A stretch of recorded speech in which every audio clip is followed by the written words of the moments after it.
like to call to order the meeting of the Marvin Planning Board for Tuesday, June 15th. It is 6:33. 6:33. We do have a quorum. We've got 1, 2, 3, 4. You've got 6 of 6 members. We got 6 of 6 here. So, good. Has everybody reviewed the latest agenda as presented to you? I guess that was in the packet. Is that correct, Rohit, that you gave everybody? What? Everybody got a delivered packet. Yes, the delivered packet. Oh, yes. All right. Any comments or revisions to the agenda? I felt very special getting this dropped off in my mailbox. Don't you know, I saw Rohit do it and I was very excited, and I would like to argue that when we have something this big, that's actually kind of amazing. Yeah, of course. Yeah, so thank you. Of course. I did that for the land use plan too. Yeah. And I feel like that's very valuable. All right. I see or hear no comments to the agenda. I'd like make a motion that we adopt it as presented. We need a second. You'll need a second. We'll need a second. Second. Melinda, oh, you won. All right, all in favor? Okay, you need to hear from Kent. Kent? Okay, Okay, we're good. so agenda is adopted. Has everyone reviewed the minutes that were in your packet from the 5/18/21 and 3/16/21 meeting? As it turns out, when you guys have to cancel a meeting because there's not enough people, there still has to be minutes for it. So that's why Okay, that's there. That's fine. Any corrections, changes, comments on the minutes? Seeing none, hearing none, motion to adopt as presented. Anyone? I'll make the motion. So moved. Oh, all right. Kelly, second. All right, Michael, all in favor? All right. Before we move on, I meant to say this when we were at the agenda. You guys were asking me recently about how virtual meetings are how long they're going to go on for. The governor on Friday extended the the state of emergency until the end of July, so we are cleared for virtual meetings at least until July 30th. And I'll keep you guys posted. Thank you. For those who may not have known, we have a new member here tonight, Ken Marino. Mm-hmm. Glad to have you.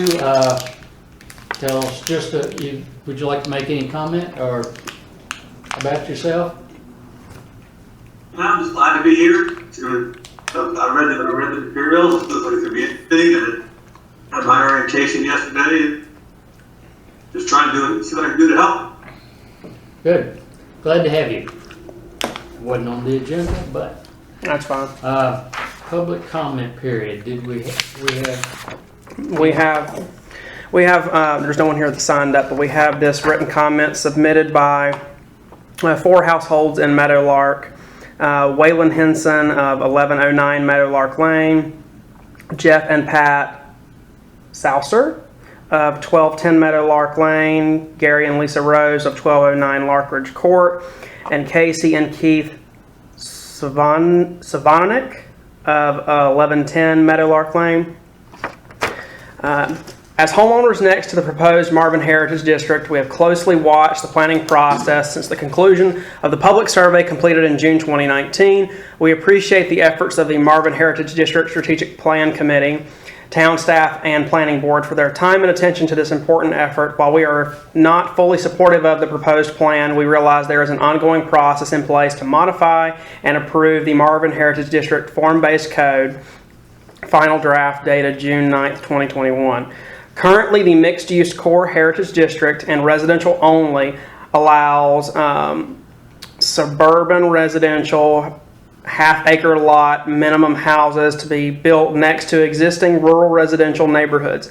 There are 5 properties, Henson, Feeney, Rose, Saucer, and Savonic, which abut the MHD in the Farms of Meadowlark, which is a rural residential subdivision of 19 houses each on a minimum of 4 acres. This area is quintessential Marvin with horse pastures, pastoral settings, and quiet enjoyment. There are 3 surrounding large plots of undeveloped property, Let, Odell, and Priebus, in the proposed MHD, which are contiguous to our neighborhood. These plots are beautiful wood properties with only the Let property having a residential structure, which is a farmhouse built in 1841.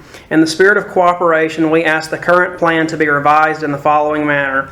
Only Lark Ridge style home sites, 4 acre minimum, be allowed to abut the 5 properties mentioned above, Henson, Feeney, Rose, Saucer, and Savonic. We feel this would be an appropriate buffer for the MHD, satisfying the needs of both the current property owners and potential developers. At one point in the planning process, this buffer was part of the draft planning document for the Odell property. We ask this to be returned to the plan. Thank you in advance for your consideration and the opportunity for our voices to be heard. Okay. We've got a couple of call-in people online. Does anybody online want to make a public comment? Hearing none, I will close the public comment period.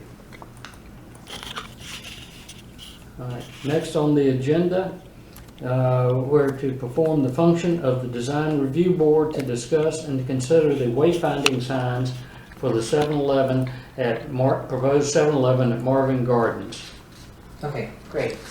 So as you recall, in the previous meeting, you guys recommended approval of the construction plan for Marvin Gardens, but had some revisions requested of the wayfinding signs of the Marvin, of the 7-Eleven here. So since then, the applicant has submitted these revisions. The revisions that were requested were to have that directional signage be uplit instead of internally lit. And so, alright. Moving this over here so I don't have to look this way, talk this way, and look this way. And so they have the schematics here that, you know, they'd be uplit and facing the sign. And then the landscaping, which asked it to open up, but it's not doing it.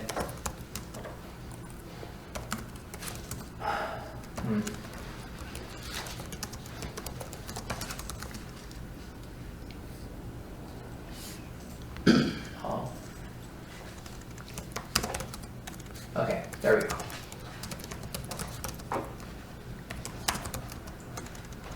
And so landscaping here, they've also included some copious landscaping around the base of these signs. So that was it, from what I heard from the last meeting, those were the requests. And so it's just, I guess now a matter of, is there any, further discussion, or would you, as the board, would you consider recommending approval of these wayfinding signs? I've got a question. Yes. It's not, the 4 large dashed circles. I couldn't figure out what those are or what they represent. They look like they're existing trees and they're like canopy, like the extent of their canopy.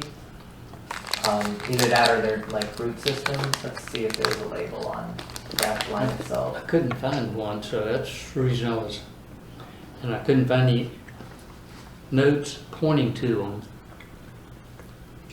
Yeah, usually that dashed line represents like the root system that they need to be careful around when they're doing grading. Then that one's gonna be in big trouble when they plant those tanks, Yeah, that's a good point. if that's what that is. I think these dashed lines are drawn way bigger than they're meant to. Are the lines not showing the key? Well, They're not. but, you know, like the one up there adjacent to the tanks, just Yeah. for reference. You know, there's a note inside of that that says existing trees to remain, and that's, looks like 2 of them, or there are a line of them there, Mhm. but, so I still don't quite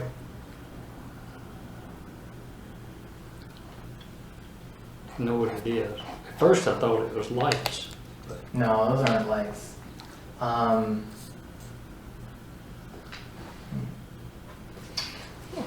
Let me try to measure. Some of those trees might be like, I don't know, 80 or 100 foot tall. Let's say 80. And they say their root system is like roughly the same as a pipe. So let me measure that up real quick. Yeah, I guess so. Yeah, so that's probably their root system. Just measured that, and that is 80 feet radius there. So I suppose I would need to get an arborist to look at that and see what their comments would be in terms of. I mean, that's not what we're here to address Right, tonight, right, but right. it was on that That's plan. a good point. That's a good point. In any case, it might, I guess, quicken the discussion to know that even after council recommend or council approves, council did approve this construction plan. They last year, did. didn't they? Mhm. It still has to go through engineer and arborist review, and then they would make any changes. You know that. So basically, the council has approved the construction plan. Contingent on any revisions that the engineer, and that includes the arborist, because Mhm. we're using our engineer's arborist would have to make. So, I guess that'll be, I'll find out about that, but that will be covered in any case. That's not the topic, as you said. Like I said, it's not part of the signage, it was just, I Right. couldn't understand it. And another question I had, and it might have been there before, I just don't recall it, I'm asking you. On the elevation G, which is window vinyl set.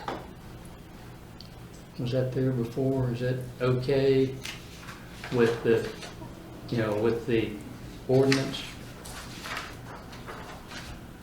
I remember that, you know, all the other signage, I just don't remember. I'm not saying it wasn't, I just Which don't one? recall. G, which is this here. Oh, yeah, gotcha. And on their product list, it is defined as window vinyl set. Gotcha.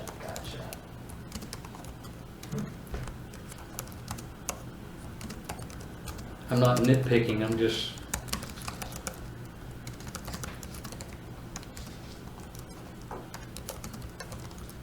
Yeah, I see. Was the G sign in our package?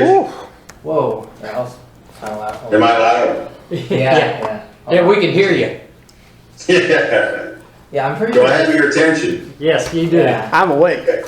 This all was in your packet. This is page. Is the G sign in our packet? Yeah, What is it's like on page 2 of this construction document, and he's talking about this. I G see sign. that. I mean, but do we know what the G sign looks like? I have that. Well, it's apparently just this. it's vinyl like, in the, stripe. Oh, it's just that. It's Okay. just it's In just the- it's in the just window. this in the window. I got you. Thank you. Yeah, and I think it's like there's like a total square footage. It's been a few months since we did the ordinance check on this one, but there's like a maximum total square footage that all signage can take up. And Tom really led that one, so. But I'm pretty. So the G is actually what we're seeing there, what you're Yeah. highlighting. yeah, Yeah, it's labeled Okay. as window vinyl. Yeah. Gotcha. Thank you. I'm pretty sure like that was included in the square footage signage of the signage total. Again, I have to double check that. Tom was very thorough, so I would assume it was. Yeah, seeing all this, and I would move to recommend as submitted. Okay, yeah. You know, I don't have a problem. These are more questions than Yeah, I guess discussions. I'll just get those answers back to you. So there's a motion on the table to approve as submitted. There'll need to Yeah, be the a second. wayfinding Okay. signs. It's literally just the D signs from this plan. Yeah, there's actually more than than we're asked to review in here. Yeah.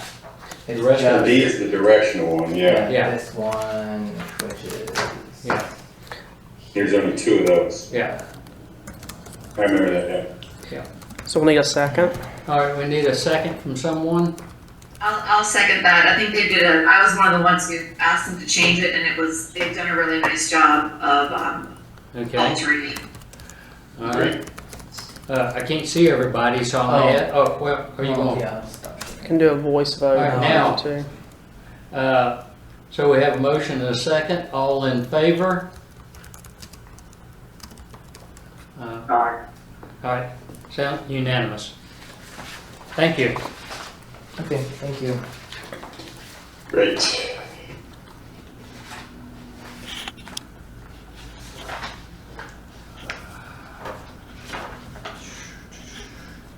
Next, discussion of the planning board representation on the Marvin Heritage District Strategic Plan Committee.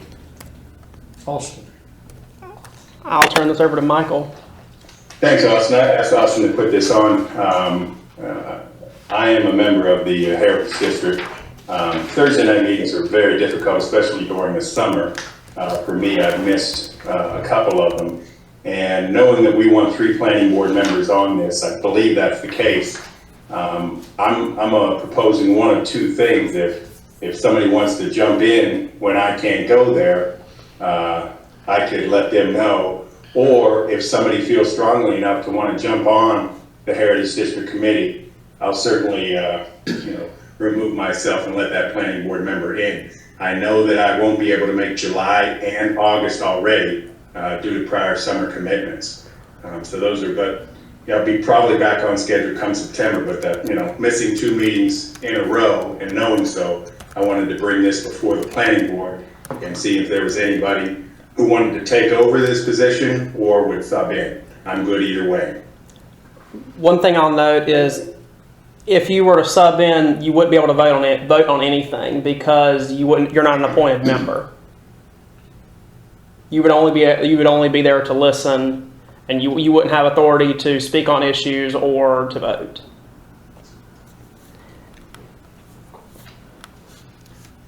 Yes, we already have, I guess we already have, John and Melinda and myself. Yes.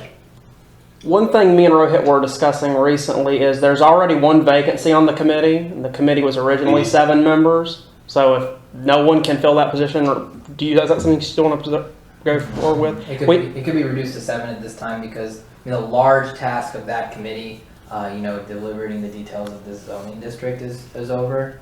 And the next task, of course, would be to create the strategic plan. But that's a good kind of segue into, if we only have 7 people at this time, just reduce the board capacity to 7, and be 2 planning board members, out of 7 as opposed to 3 out of 9, and that's, I guess, fine as well.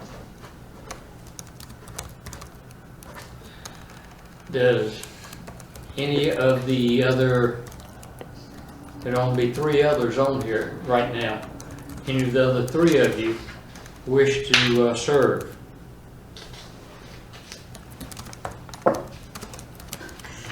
Well, then, Rohit and Austin, then it's your call. If you want me to step down, I will, or come back in September. Either one I'm perfectly comfortable with. Reduce it to 7 or just knowingly, or be aware that I won't be there in July and August. Okay, I guess we'll just try to have a conversation internally and make that judgment call. Or do you need to go to the council or? Well, I'm technically the chair of this committee, so I Okay, I don't want to make a commitment just yet. Just hearing that there's no other people who Well- would come in, it could be either or. We'll let you guys know. Yeah. Okay. Okay. Thanks for putting that on, Austin. Mm-hmm. That's fine, either way is gonna be fine. Now, next item is discussion and recommendations of miscellaneous staff text amendments. Okay, so, B, I'm asking to, like, postpone this, just because it wasn't as urgent now that, basically, when Christina first posed adding small-scale retail, it was because we were about to do this district, it was many months ago, and we didn't know what that was gonna look like. We might say, hey, let's do small-scale retail, and then we have to define it. But since it's pretty much defined by the building types being so small relative to, you know, shopping centers in general, it's not necessary at this time. So all the questions that you guys asked, this basically had to get channeled back to her, and she's super busy. So she's fine with tabling this kind of indefinitely. Is this something that's eventually going to come back? It may not. So there would need to be a motion to defer consideration indefinitely. Okay, That's the then technical motion. can I get a motion to defer item B, number 3, indefinitely? That sounds like fun. I'll make that motion. That sounds exactly like the kind of stuff I can get behind. That's the official Robert's Rules way of doing it. Yes, so I Okay, so moved, I so moved. Thanks, thanks. All right, That's the add definition of small scale retail to definitions. all right. Need a second, I guess? Second? Second, Kelly? Kelly, thank you. Okay, All right, all in favor? yeah, motion. Vote. Aye. Thank you. Who seconded? Kelly. Kelly. Thank you. Sorry. Okay, in that case, thank you. We move then to A, which is, last time I brought the concept of removing the large tract, small tract classification. It was about, I guess, 11 different amendments, if you will, that I basically had to kind of surgically pick out every instance of large tract, small tract, but if you actually read through it, you'll see that there was really no purpose in the large tract, small tract, definition. It just took up a lot of space and added no value. So, given the actual red lines and the various instances of changing large tract to conservation subdivision, which we've been calling it for years, but it was never actually officially called that. And even the large tract version of the definition was kind of not inclusive of all possible conservation subdivisions. It was just a mess. In any case, It was really convoluted, as I recall, trying to understand it. Yeah, but in any case, the summary of it is right there in the front of that memo, which is basically to remove the definitions everywhere they appear, remove the instances of the words anywhere they appear, and wherever relevant, change small tract to minor subdivision, and change large tract to conservation subdivision or major subdivision if the more general type, where conservation subdivision is a type of major subdivision, where in our zoning ordinance for the R zoning, you can choose to either do 1 acre minimum lots with no conservation, or half acre to 2/3 acre lots with conservation. And at this point, pretty much only lots that tend to have more yield when their conservation type lots are being built upon, given that Martin's pretty much almost fully built out in terms of our current zoning. So we'll pretty much, and for the last few years, have only seen conservation type subdivisions. You've never seen like a normal quote unquote major subdivision with 1 acre lots and no conservation for many years. So Because we don't have any more, like Marvin Creek, yeah, soybean fields, or, yeah. that are just wide open. Right.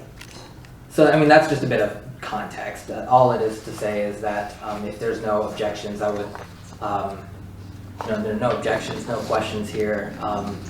I would think it's pretty straightforward. Even though it's a lot of revisions, the actual task is pretty straightforward and causes nothing but Perfect. improvement. Yes, I have a quick question. yes.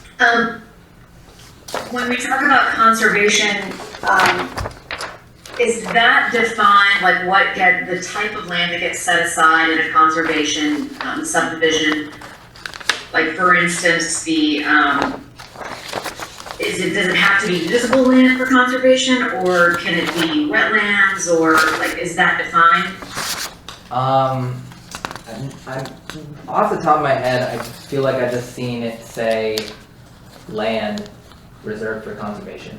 Let me go to the definition of conservation land in the ordinance. I think that will answer your question for you. Give me 1 second.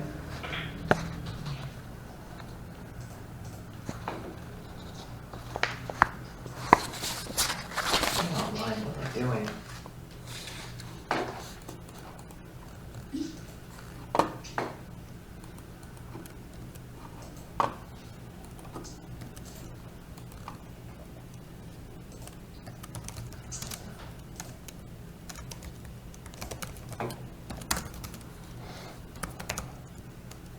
While you're looking, one of the reasons I'm asking is that, I know there are still tracts of land that have kind of swampy areas, and whether they can be built on, I don't know, but it seems a bit like a cheat if people set that aside as their conservation area. Yeah, and you're not the first person to say that, even in planning board and even in council.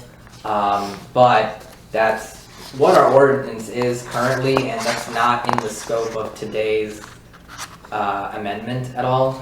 But here, yes, like I said, from my memory, the definition of conservation land is simply any land that is set aside for permanent protection, basically undevelopedness. And of course, as you said, I'm waiting for an echo to go away. Okay. And as you said, yes, people do, developers do choose the undevelopable lands as their conservation area, and it does feel like a cheat to several people. But that could be an amendment to happen at a later time. Okay, thank you. Mm-hmm. Yeah, it's fine. We just have to wait for 7 dings of the clock. Huh? I just hear Bob's clock ringing in the background, but it's fine. I think it's already over. Any other questions or comments? By anybody? Excuse me for the clock. I hit my mute button on mute, so thank you. That's all right. It's all right. It's endearing. Anyway,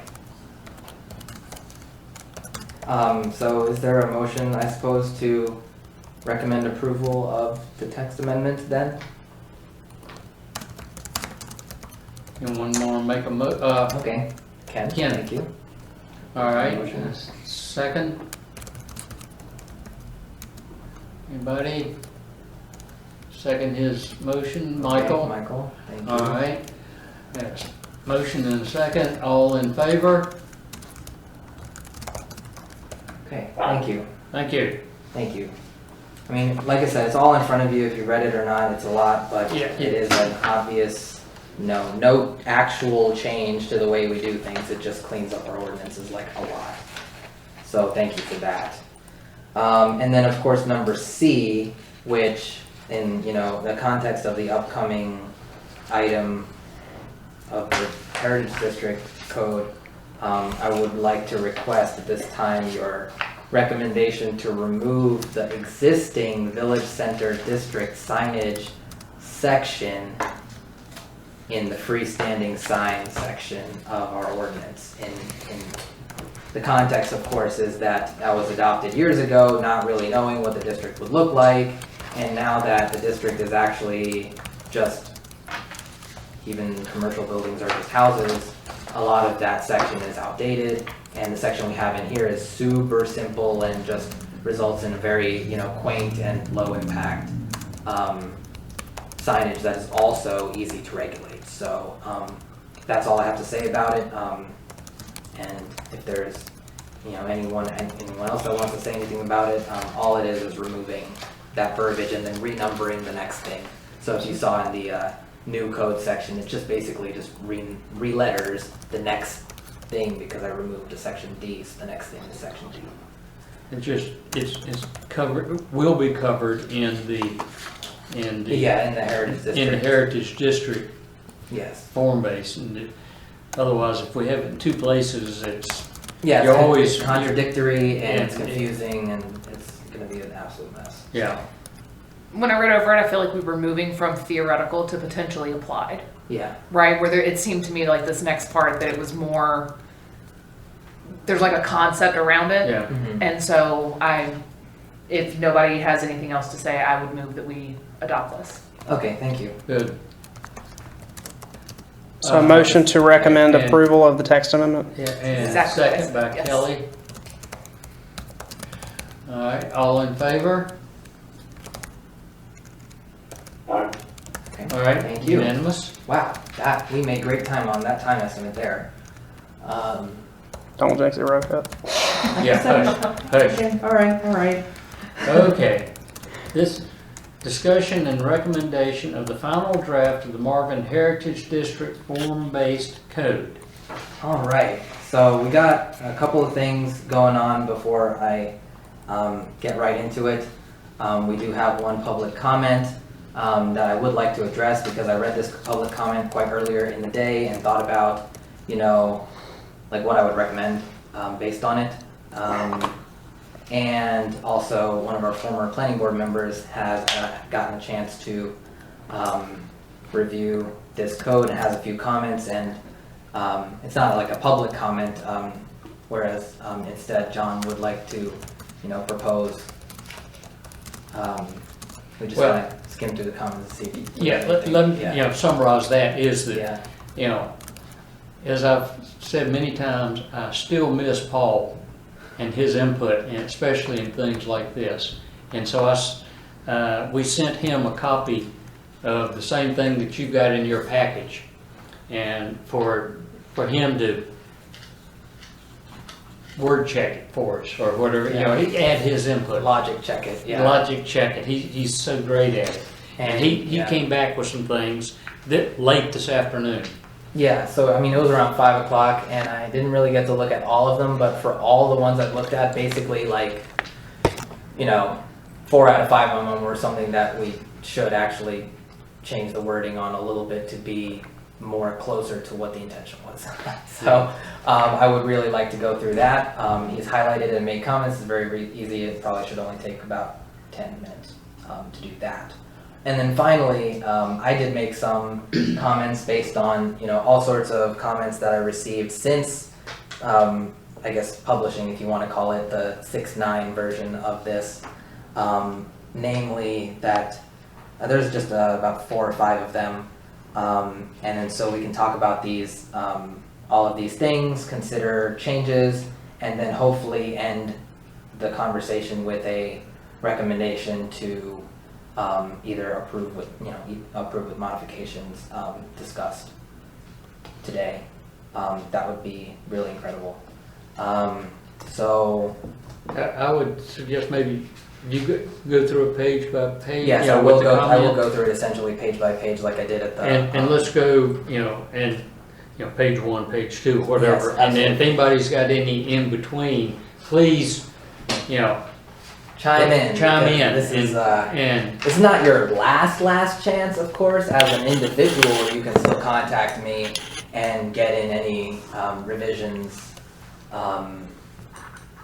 any additional revisions before it goes to council in July. But this, I guess, would be the chance of your planning board. And the committee gets one more pass at it too. Yeah, the committee will. I guess the committee will just mostly look at it.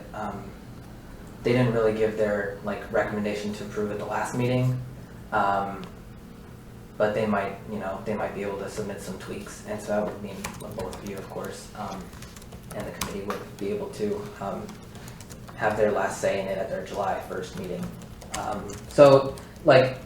By that, I don't mean to, put any pressure on you guys because even though I'm looking for your recommendation and with including modifications, it's not by any means your last chance to, you know, see any modifications that you think of between now and July 13th. Okay? All right. And so, let's see. I would hate to go through every page twice, so perhaps, Maybe can you screen yeah, share, screen share. Paul's, and Yeah. then verbally go over your comments at the Yeah, same yeah, I time? will. That's a good point. Okay, so, let's see. Let me download that so we're not looking at my inbox. Not that there's anything wrong with my inbox, of course, everything's public record, but.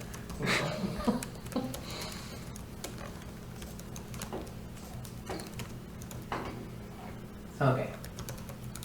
Okay, so it looks like you looked at a June 8th version. I don't think I really made any meaningful, like, super content changes between June 8th and June 9th, so that's not really a big deal.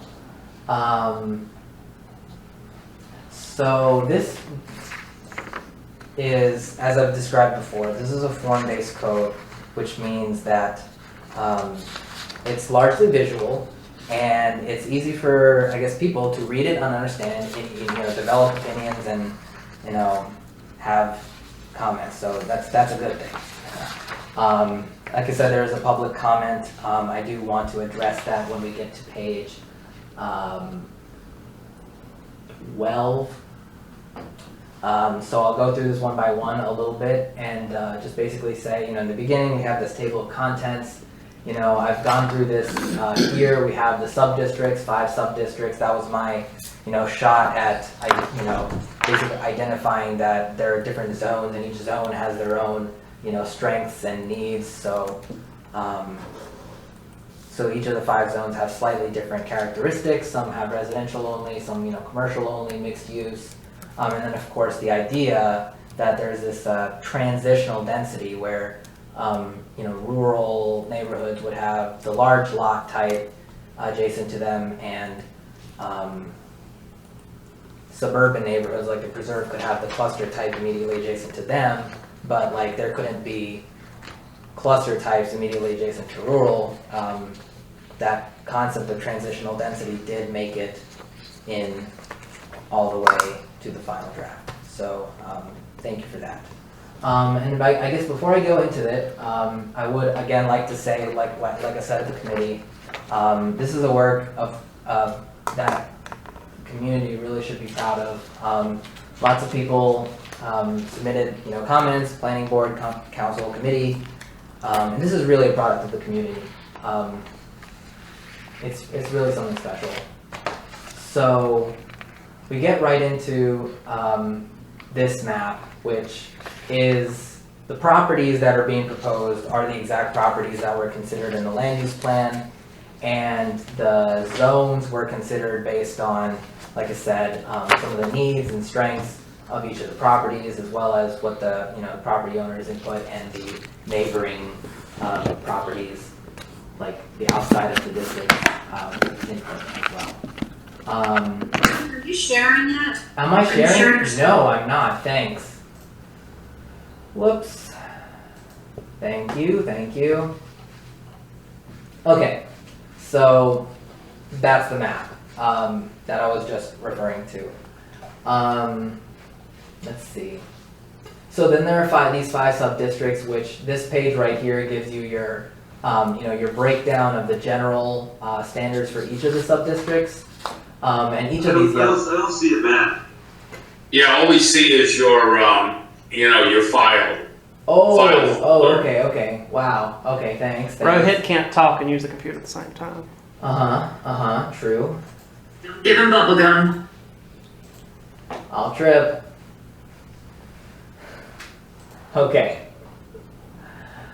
Oh my god, what a day. Map. Can you see a map? Yes. There we go. Alright. Oh my god. Sorry. Okay, 5 sub-districts, residential only, mixed use is purple, civic is this blue, commercial only is this red, and existing buildings are this brown. And the point, and I was gonna go into it right here, so this is a good time to actually have the map up finally. So residential only was, characterized as an opportunity to increase, the number of, some housing units that could be walkable to this district. It increases the vibrancy and it allows the houses that could have been built in this district, to be more walkable and also more consolidated so that we can get that 30% open space to apply to this big chunk of property as well. And there's 30% of 47 acres is 15 acres. So right there, just in that alone, you got a 15-acre park. Mixed use is the idea that, generally speaking, commercial would be in the front, residential in the back, and as I said, larger lot homes in the rear that is adjacent to rural, and smaller lot homes could be adjacent to the suburban existing preserve at Marvin neighborhood. At the committee meeting, this concept that let's try to restrict the total housing to 1 unit per acre in case any or all mixed-use property owners want to maximize their residential. And so I threw in this provision here that developments in this district must meet the intent of mixed use. That's subjective and can be determined by the zoning administrator, but shall have no more than 30% of the total area be residential uses defined as what is in a private residential lot. And so I had a little spreadsheet where basically calculated how much area would be, available for residential, and I really did come down to, like, if everyone maxed out their residential at the expense of commercial, which I can guarantee is not going to happen, then you'd have about 10 units more than 1 per acre. But in reality, so like if we're at like 1 unit per acre plus or minus 10, I would consider that a win, I guess, because we look up what Charlotte and Waxhaw are doing, and they fill the lot with those small lot types, and then you have like 2 units per acre, 5 units per acre, but that's not what we're doing here. In reality, people will try to maximize their commercial, maximize meaning like, they still have to have residential in the back because commercial can't be adjacent to the residential here. And so it will roughly be about 7 to 10 less units than 1 unit per acre. With this 30%, like this. Hey, Rohit, can you go back? Yeah, here? Yeah, actually, I've got a couple questions. Sure. Actually, let me ask the pertinent one first. So, on page 5B, Uh-huh. and I heard what you were saying. It was a little confusing, but so this says that you can have mixed use can have no more than 30% of residential. Yeah, so that makes it so that you can't have the whole lot full of these, 10,000 square foot lots and then have like, 50 homes on 20 acres. So Kelly, part of this is coming from a concern I had when we had the Marvin Heritage District meeting, which was that what if somebody decided to come in, and for the sake of argument, I realize that this isn't allowed, but they decided to come in and put a single house consignment store up on the front of the let property, and then everything else 10,000 square foot lots, bungalow, non-Marvin vernacular homes. Like, then what? Then you could fit Right. about 50 of them in Right. 26 acres, and that would stray very far from the intent of Right. the lots sizes combined with open space, like combined with the commercial, which takes up a lot of space with the stormwater and the parking and stuff. So with all that stuff, and then if you fit houses and the rest, then it'd be pretty close to 1 unit per acre. But if you did what Melinda said, and maximize the residential and had no commercial, you could fit so many more than 1 unit per acre, and so that's where the no more than 30% can be the space taken up by a lot, like a private residential lot, and that does. Yeah, Yes. I'm sorry, you can stop. That makes sense. Okay. So then the thing that I think is, it could be confusing is because this is an overlay district, people still have the right to do by right. No, So- it's not an overlay district, it's a rezoning. Rezoning, but Yeah. they still have their by right rights, correct? That's what we discussed a long time ago. They're still, they would still be able to do one home per acre if they wanted to do a residential development. Not Well, yeah, I think that got abandoned because, that's not in this district right now, like, you couldn't build in the R zoning. Sometime between then and now, I kind of, proposed to this board that, if you allowed everything that was allowed in the R zoning, then you'd be allowed to build something that would make this not the downtown district that, like, we're carefully curating it to try to be. So unless you had a sketch plan already submitted and you had vested rights for a specific development proposal, you wouldn't be able to come back and build in the R Marvin type of zoning. Okay, so. Alright, I don't understand why that changed, but I mean, I understand why you wanted it to change, I just don't understand the dictation on someone's property, like, they can't do a by right development, they now have to do mixed use. Well, I guess that's true, but the properties were selected based on the people who wanted to do this.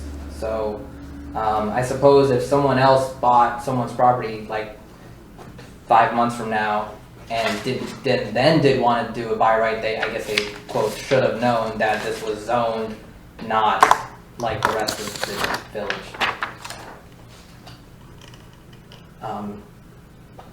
I guess that's where I come from with say the people who bought reasons and the people who bought their property didn't want to be in the district, so they didn't get included in the district. But in my lengthy conversations with each of these property owners, they will want to do something in the line of what is allowed in this district. And so we're not really imposing anything on anyone that doesn't want this in terms of their property.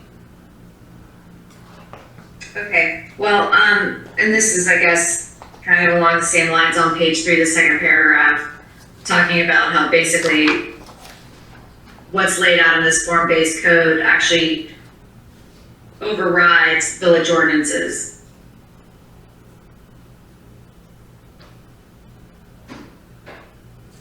Just because there are some things like tree removal and historic preservation that are more strict and more specific than our regular ordinances. This section has a lot of different topics in it, whereas maybe another, like a more general zoning district would just have like lot sizes and uses.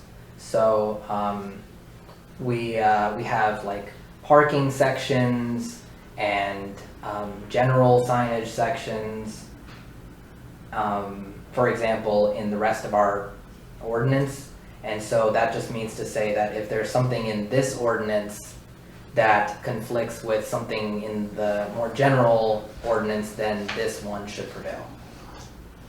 In this district, okay. In So this district. is there, and this is just, I don't know enough about all of the ordinances to know if this is, could end up causing an issue somewhere that's negative. Like what you're saying is, I get that, it's positive, it's what, I understand why this should take precedent, but are there any situations where this might actually not be good for Marvin if the form-based code? Oh gosh, I would hope not. I mean, we as in Tom and I, carefully crafted every word of this document. So I hope that nothing is like obviously worse off than before. Yeah, I mean, do you see what I'm saying though? The language is very general and very broad, and it kind of is like, you just don't know if it could cause an issue somewhere else. Okay, I guess we want to keep an eye on something that could cause an issue, because I feel like, we've been very thorough. Tom is very experienced in this kind of thing, and I guess between the two of us, mostly him, but between the two of us, I feel like we've covered everything to make sure that nothing, would break the code. Of course, no one's perfect, so I guess let's keep a lookout for things like that as we go through it. Okay, thanks. I'm just, I'm watchdog. Yeah, sure. I appreciate that.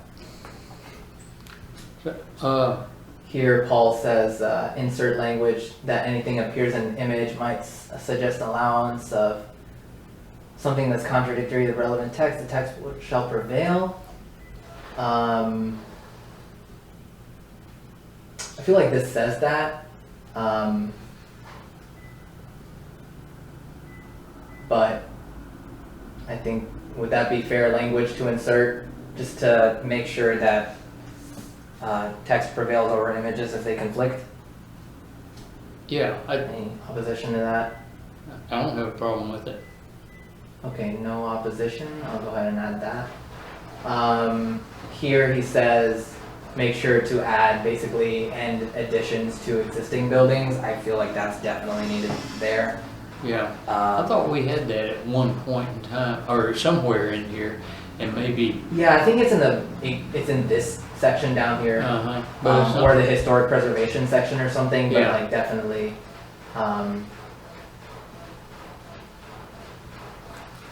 I need to read over that and make sure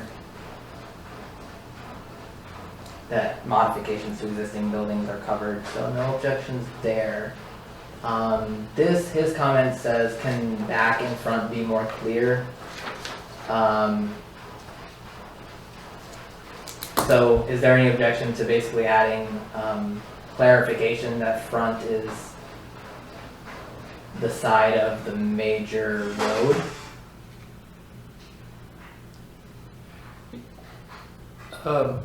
is it in the definition? Yeah, once again, Definition somewhere, of front, I don't somewhere think so. it refers to that front is the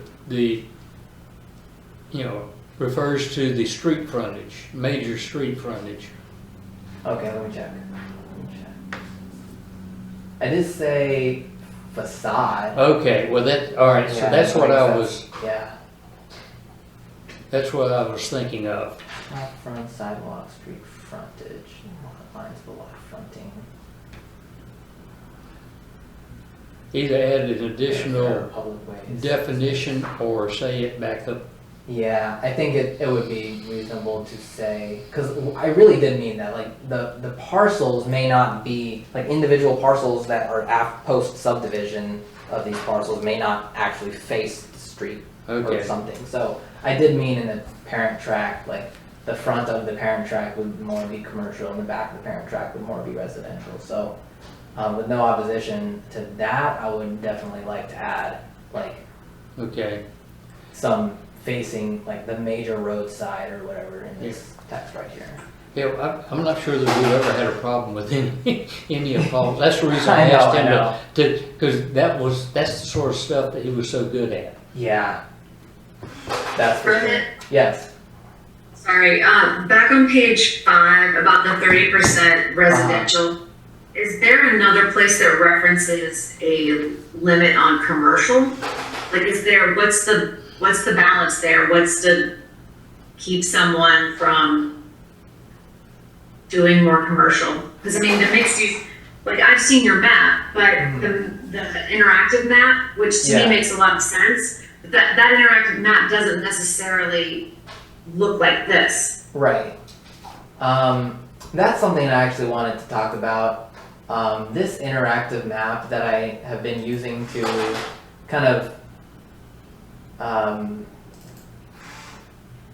play around with how these regulations could be applied to all of these properties is a really good guide, if not a regulation.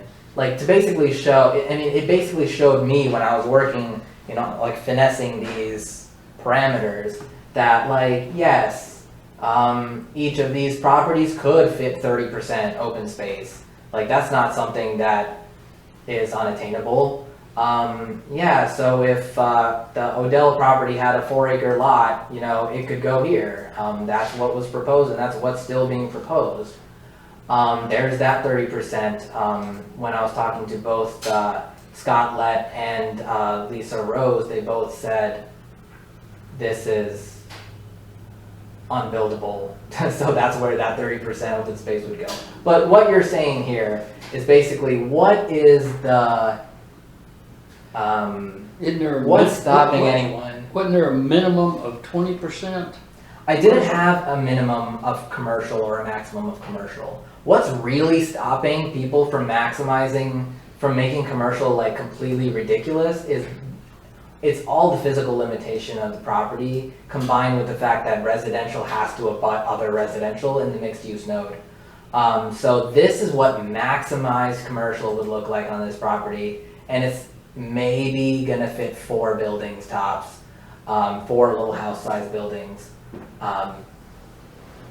This of course could be like, I guess, maximized a little bit more than this, perhaps looking like this, but again, this would have to be limited by the amount of housing that has to be adjacent to the rear. So right now there is no regulated cap on commercial. Again, here, like this is the maximum amount of commercial you could fit, and that's actually pretty fitting for that property. And I remember redrawing this at some point to look like this. I thought, I guess I'm wrong then. I was thinking that we had, you know, something that, you know, 20 and then 30%. I did have that in a draft. In the I don't think residential, open space and stuff, and so there was about a 10% fudge factor somewhere. Yeah, in a draft that I showed, I think I may have only showed you and then decided to just remove that fudge factor at all and just keep it residential because that was the goal. I did have like a minimum of like a minimum commercial because the goal of that was to limit the amount of residential. So all I had was a minimum commercial. Okay, but so now Kelly's asking what about a maximum commercial? And I don't have that in here. I don't think there should be either because for each of these mixed use properties, commercial is limited by both the physical limitations of each of these 3 properties. Not that Fincher's property, Fincher's farm here, and you see a farm, like you're probably wondering what's the physical limitation there. It's the narrowness of it because so much of the property is adjacent to residential, so much of this property has to be residentially allocated. So that's that limitation. Scott Lett's limitation is this wetland back here. All of this is gonna have to be unbuilt, 10 acres basically. And then this again, the lake back here and this row of residential. So I hope that really like answers it. Of course, if it wasn't for the context, there would be, you know, some work to be done probably in that. But given the context of these 3, you know, groups of properties, I don't think that there's any regulation that needed to be added on that front.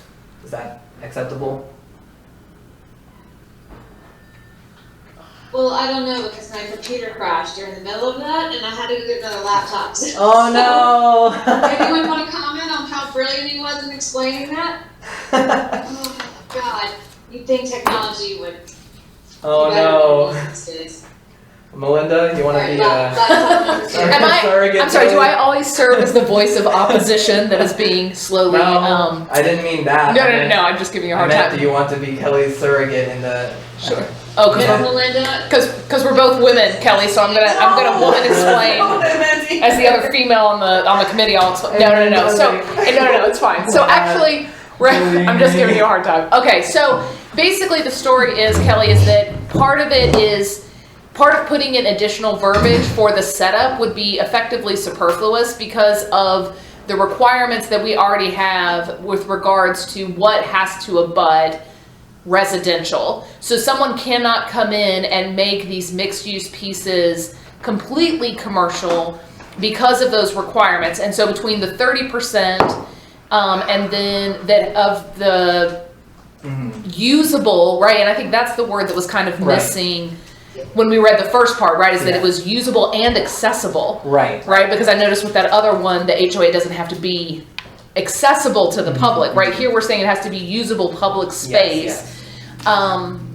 So we've got the usable public space for the 30%, and then what has to abut the residential, that given the parameters of the properties in conversation, they can't be fully commercial. It just doesn't, they can't.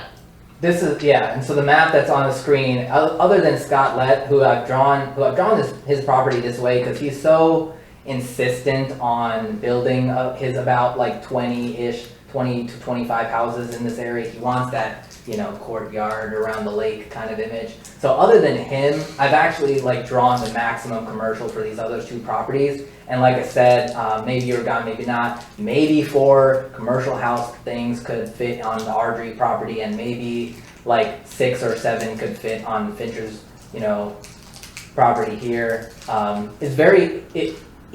maximum is not even that much, is the summary of it. And so there's no reason, knowing that we don't know what we don't know, there's no reason to limit that as well. Okay, that makes sense to me. I think it's just what it feels like is in the document itself, there are contradictory pieces. So, while there's verbiage in there about the positional density, there's a grid in there that makes it look like you can put multi-use, cottages or, cluster homes right next to rural. So, Hold on, does it say that? Because that's not what was not my intent at all. well, we're getting there. Okay. We can address it when we. Thank you. I'm sorry I was bailed out for part of that. Yeah, I think that there's a requirement you got to have. Yeah, so the rural residential existing use, you can't have cluster, you can't have commercial unless it's those two existing, like literally only Will Owens' house is the only commercial that can be adjacent to rural. According to my copy here, so we'll get there when we get there, but I think I covered that one. It scares me. It scares me when you say things like that. Okay.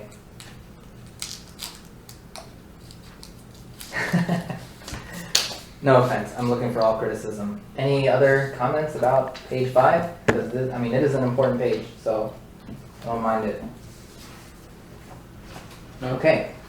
Then we move on to the districts, which there is some conversation to be had on both this page and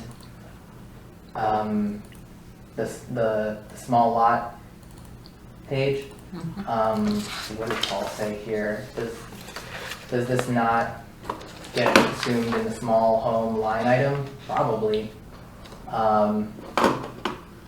Actually, yeah, I think he's right.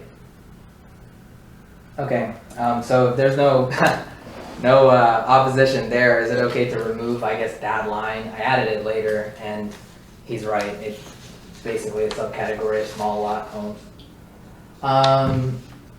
Okay, yeah. Yeah, okay. Where did the lot sizes come from? That's a great question. So basically, the idea that you can have these condensed lots in exchange for a lot of open space is how we get to this 1 unit per acre while still while still having this walkable, more like downtown appropriate kind of housing. These lot sizes and dimensions came from analyzing the houses in the Marvin area. So we have cluster homes in Amber Meadows and Courtyards, not to say that, you know, these cluster houses have to be age restricted, because it still comes out to 1 unit per acre, unlike Marvin, Amber Meadows and Courtyards. They're like 2 to 3 units per acre, but those are 8,000 square foot lots, and those are in Marvin. And then, you know, in and around Marvin, we have Weddington Chase, we have the Preserve, and they have half-acre to 2/3 acre lots. And then we have neighborhoods like Providence Glen, who have some who are built in Union County and then annexed, but they have some, like a lot of 1/3 acre lots. So basically, in this original experiment, when this was one of the first things you guys saw, this section. So we had done it back then, where we, what Tom likes to call, analyze the DNA of Marvin houses to make lot parameters for this district that is fitting for Marvin, because it came from the parameters of houses in Marvin. Okay. I hadn't asked before, so I was just curious. Okay. Of course, I think that was a really good thing for us to have done in the beginning, for, you know, the reason that is the most fitting, you know, district that Marvin can have. It's literally houses that exist in Marvin, but even a little more spacious than the smallest lots of those types. Now, while we're here, Mm-hmm. I'm gonna bring up one of the things I've talked about before. Yeah. Is the single-family Marvin vernacular home. Wait, hold on. Can we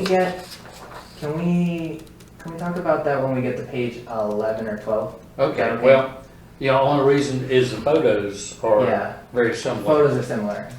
Right. Right, that's true. Okay, definitely not forget to address that, like come back to it. When it gets to But- housing types. Yeah, because Yeah, this is like okay. a district standards. Yeah, I would love to be able to change that first picture. I actually have I went around and took pictures the other day. Oh, yeah? That one is just a lot of brick, and there are no trees, like it looked like, Mhm. I mean, it's not really, I have another one that I think would be really nice fit there. Sure, do you wanna send it to me? Yeah, Like, if- I'll email it to you. Okay, if you can email it to me right now, I can pull it up and we can see if we can just, But, yeah, in general, per the state law, we cannot mandate what a residential house looks like. yeah, that is, I But- guess, an unfortunate drawback of this, but we can compel in various other ways, mostly the lot standards and, you know, But, tree yeah, preservation. but we and don't stuff. have to show this picture of this house or any of these others. That sort of condones it. If we just don't show the picture, you know, and we only show houses that look like, The ones you kinda wanna build, like. you know, our- that look, you know, heritage type, Mhm. that look historic even though they may be new. You know, that way we're not putting ideas in someone's head. Yeah, that's exactly right. I'm with you, John. Okay, great. So I'm looking for all kinds of pictures. I was actually working on that a little bit earlier today, and I can find my mouse. And I just sent one to you through email. Okay, Rohit, I'm I'll send gonna. you some. Yeah, I'm gonna do. Ooh, I really hope I saved it. It's open on my computer, and I don't really want to walk back there to have to.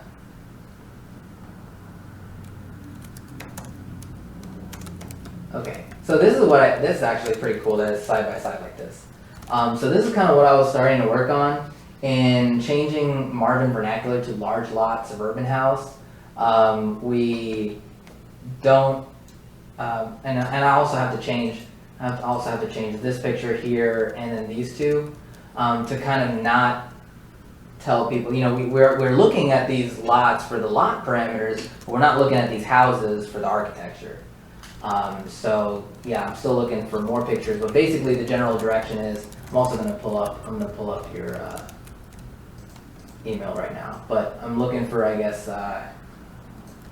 both, I guess, direction and consensus to make sure all these pictures are not pictures of like Marvin Creek and stuff like that.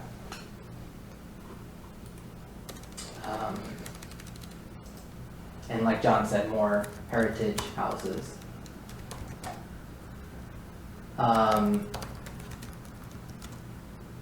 Because they can build, someone can build Yeah, I a guess- great new house that just looks like it's been around for a while. Mm-hmm.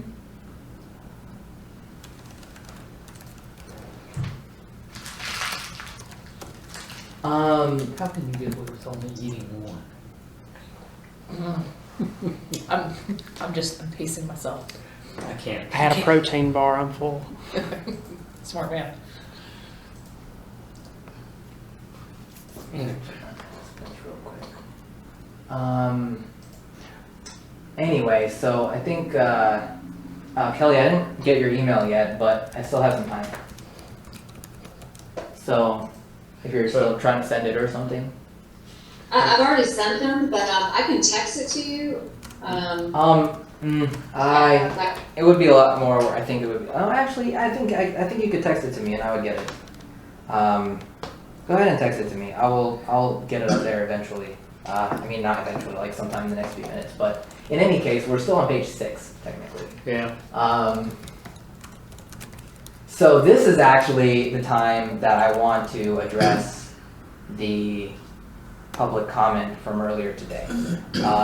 So I gave it a lot of thought, and I would have to say, unfortunately, 4-acre lots all around and making it a requirement is really not feasible for a few reasons. It's kind of against the downtown size lots character, and also they said, the property owner says it doesn't perk back there. It's also not really feasible to bring sewer to 4-acre lots.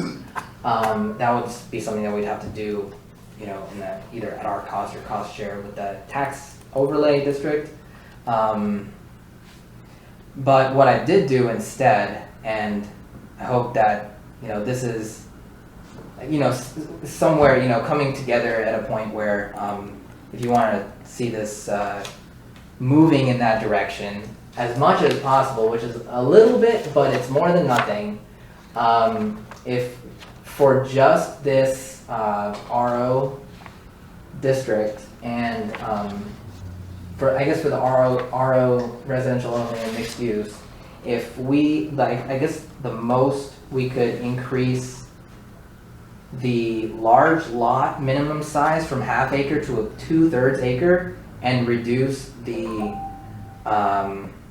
small lot from 10,000 square foot to 8,000 square foot, that would basically preserve the balance. It's very carefully, crafted to have that developability, but also kind of the yield, and also have this transitional density. So anyway, so the proposal right now, if you want to consider making this, amendment in the wake of the public comment, is that 4-acre lots is not feasible, but if we made this, I don't want to do the calculation right now. It's ½ acre, and if we made that 2/3 acre instead, let's see. So shouldn't, in terms of transitional density, up against rural should be by right, so it should be 1 house per acre. 1-acre lots. 1-acre lots. So I mean, I understand what you're saying about the 4 acres, but like, it should be 1 acre prior to getting to like conservation or cluster situation. Mm-hmm.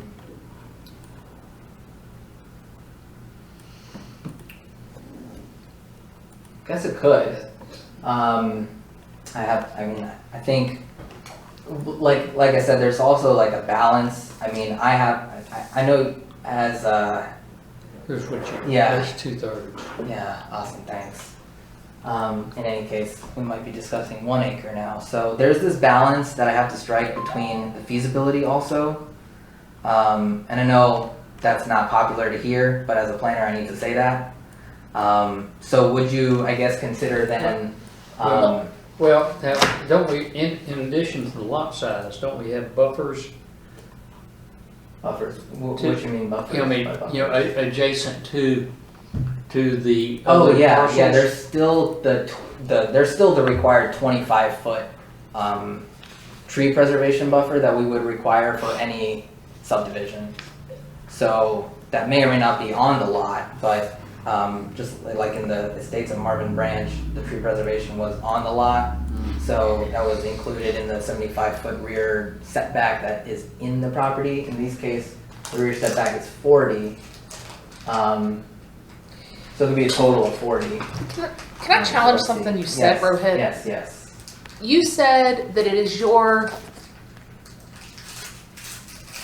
that we have to balance, say that again, you said that we have to balance, We have to, I guess, balance both like the requirements of low density with the feasibility of even building something like this, so that we don't create a regulation that no one is able to financially actually build.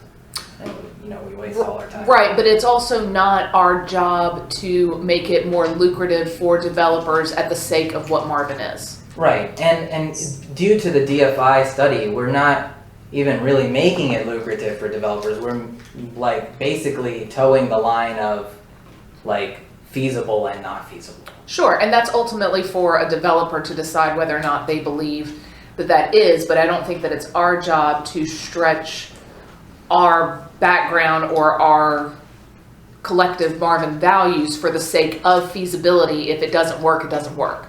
Mm-hmm. Like at a certain point, I just want to make clear that our job is not to ensure that this does work for a developer. Our job is to ensure that if it is going to work, it works within the parameters of what's best for Marvin and the constituents and the village residents that live here.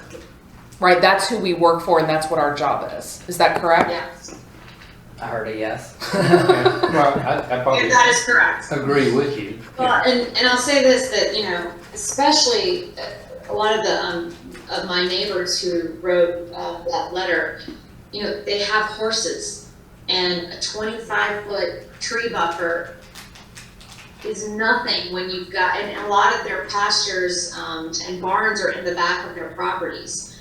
So it's not even just rural, there are animals, there are animals back there, and, the idea of like having some kid or family coming up and sticking their hands in, fences and getting bit, and,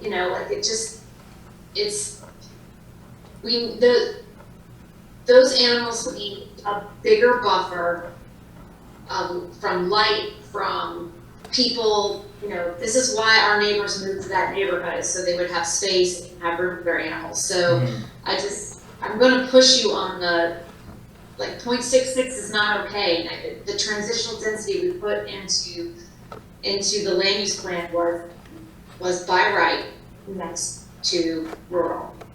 Okay, I think that's doable, just based on my thinking about back of the napkin, kind of, what is it, back of the envelope, kind of balancing out. If we kind of change these numbers to say 1 acre for the large lot home and 8,000 square feet for the cluster home, I would say that's close enough. And the Marvin character, again, those cluster homes in Marvin are 8,000 square feet, and I increased it to 10,000 at some point because that was doable, but bringing that down to 8,000 and then bringing the large lot up to 1 acre, I think would preserve the same feasibility, I guess, and then also get your 1 acre lots adjacent to rural. Would that, I mean, I know I keep coming back to the feasibility standpoint, but that's because you know, we've also done here, you know, we've done some studies and we should, I mean, I know that, you know, your job is to protect Marvin's values, but I guess my job is both. So that's why I keep saying that. Is it? I mean, This is very subjective. yeah, I mean, it is, I mean, but- because you, in all fairness, like, you work for us. yeah, I mean, but I would say that even in the statement of working for you, I mean, not say- for me, you know, Yeah, I mean, yeah, I know. for Marvin, right? I know, and even in the statement of working for you, allowing something to be written into regulation that couldn't be built would be, you know, against my duty, I guess.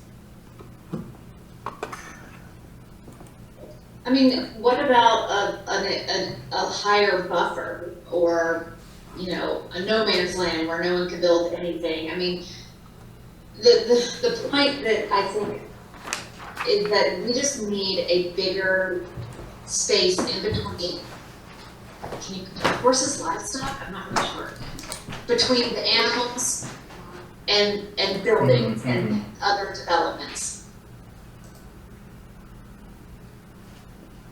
Yeah, so I mean, I hear all of that, and I think, like I said, we're quite far along to just make a change in one place without making a change, like, kind of like a Newton's third law kind of change in another place.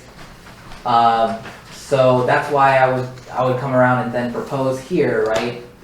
Increase this to 1 acre, increase the rear setback to 75, and then decrease the small lot home minimum from 10,000 to 8,000. And I think we will be able to get everything that we're asking for without, like I said, we are really towing the line here on what's feasible, and we're really also towing the line on like exactly 1 unit per acre.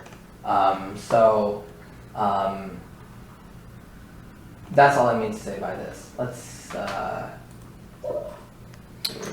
So doing the math then real quickly for that yellow piece of property right there that's residential only, yeah. using the I don't know if this is appropriate, but using the snapshot that you showed us 2 meetings ago with the potential proposed Yeah, development, yeah, that's right? fine. So they had 11 of the larger lots and they had 39 of the smaller lots. Yeah, So, and I assumed then that the 11 lots were the half acre and then Yes. the smaller lots were based on the 10,000 square foot. yes, Okay, so I just redid that math using the new square footage. that's good. So that initial one gave us 50 homes on that yellow piece of property, Yeah. which my understanding is 47 acres. It's 51 because there's 1 lot on 4 acres in the back, so it's 51 total. 51 total acres?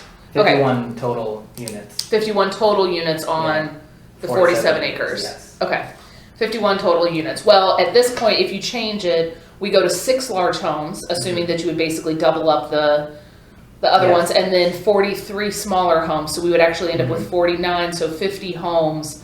So the math is, at least for that piece of property, is consistent in the same. Yes, yes.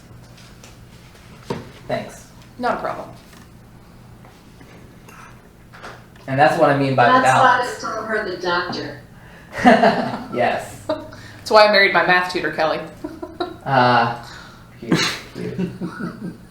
He taught me how to do math. I did those sort of calculations earlier today as well. Like just thinking about, okay, if you know, like I said, the balance is kind of important too. So, no, you want that 1 acre here. You take this down from 10 to 8. The same thing for these 2 things. I don't want to just type it twice. And then, where's my text and mouse? And change this to 75 also. So is there anything in this that then prevents, if you have that 1 acre lot, of building the house in the very back of it because of the, The 75-foot setback. okay, so it will have to be at least 75 At least feet. 75, yes, yes, Any building that they would to do on the property. yes. And of course, since we're talking about 1 acre quote, by right, we can even change this 5 to, what's it, 20?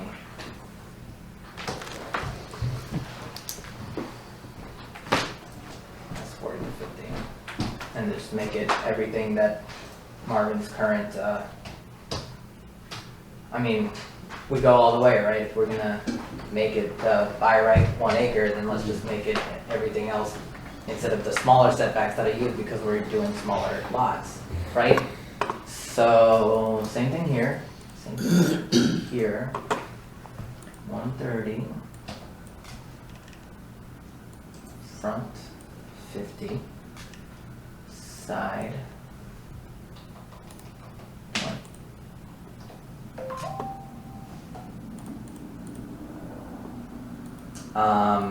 Fair enough. That, I think that works.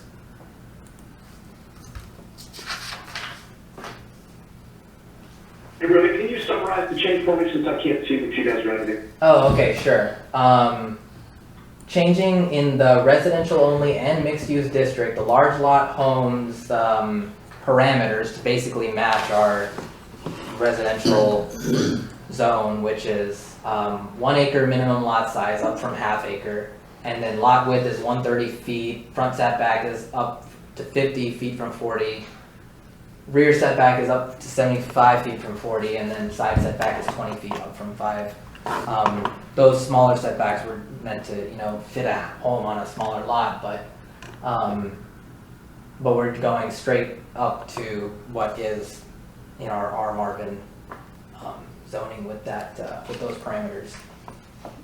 And then the small lot homes, minimum size would be reduced from 10,000 square feet to 8,000 square feet, which it was 8,000 square feet in fact in an earlier draft, but I increased that because there was room to do it, to make 1 unit per acre, but reducing it back to 8,000 square feet minimum size to facilitate,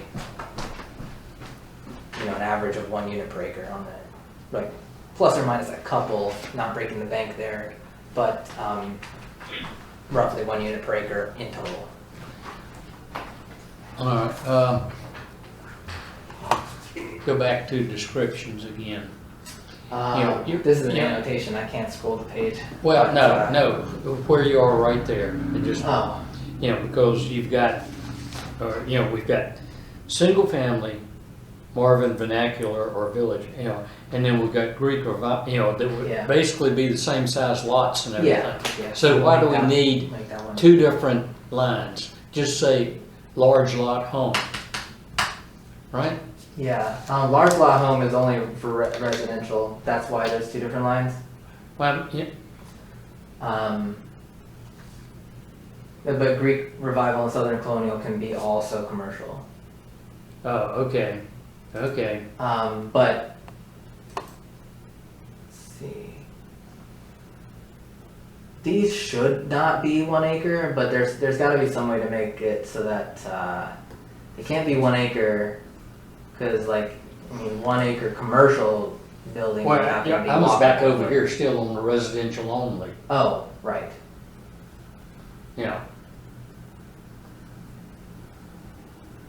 Okay, so all of these would be the same down here. I mean, why have 2 different lines? Why have large lot home? True. And then also, It's, I guess. because we're going, Yeah, isn't it all the same thing? yes, I agree. That's pretty much, what Paul said in the first comment, which was, the 4th line falls under the jurisdiction of as a subcategory of the second, and the 3rd line is a And then we just show, subcategory of the first. and then we just show photos of Greek Revival and Southern Colonial. Yes. Yeah, I I fully agree there. Okay. And I'll, maybe just toss in this should probably be fine. Just toss in a commercial only.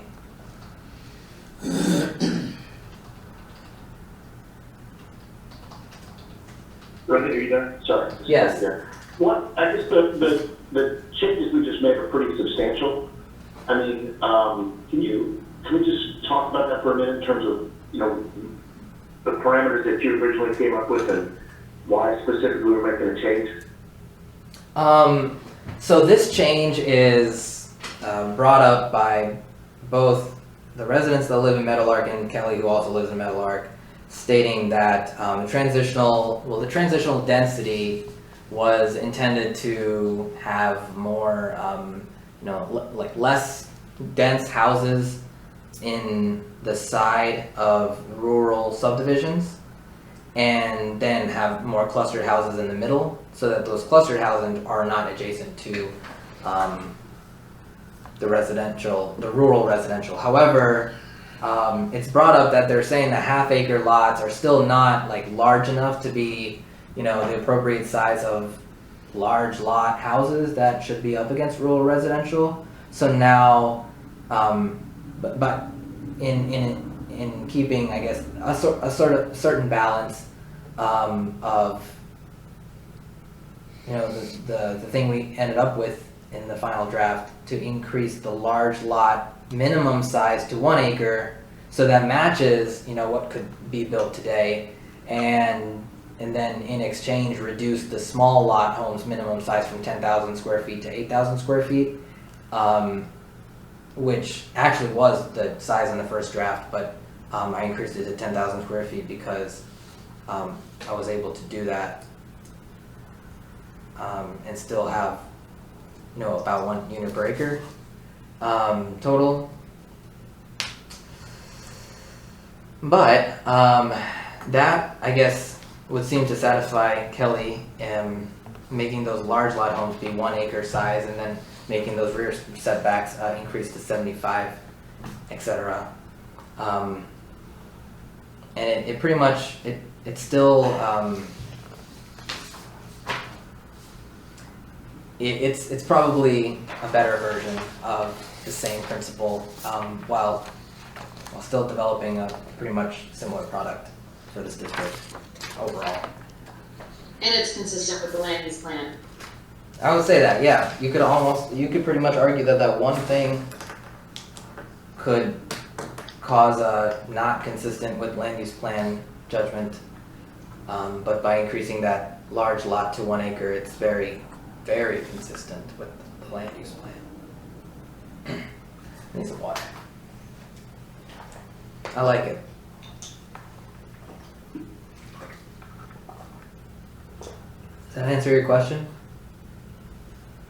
Yeah, I think so. Yeah, just given the nature of the actual adjustment, and just want to make sure that we're all comfortable with it, and it directly impacts certain people on the planning board, so I just want to make sure they're all comfortable with it. So. Yeah, I think it's all a positive impact. Okay, that's great. Well, then I'll remove. I made all of the remarks here. I need to start actually annotating or like commenting on this Word document, so that we can go through the final list of modifications. So what I'm gonna go do right now is I'm gonna go close this file on my computer and come right back.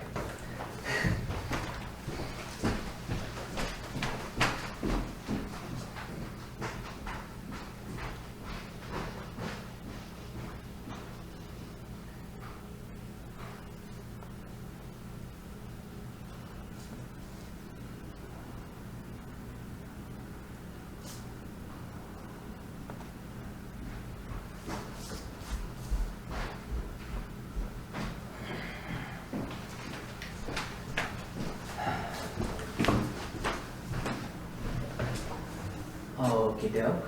Gotta close that up. Open it again here.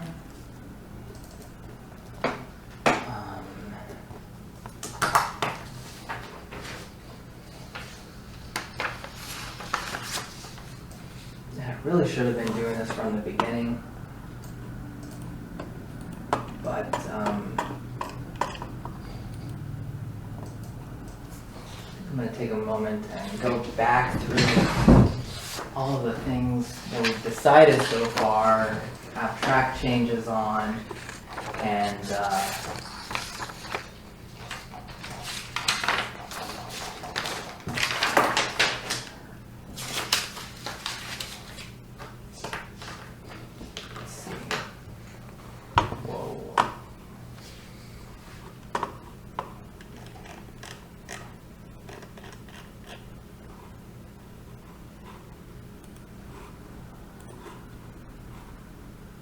sorry, give me 1 second.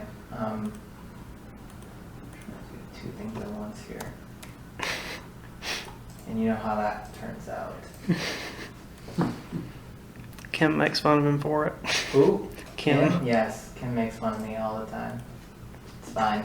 I deserve to be made fun of.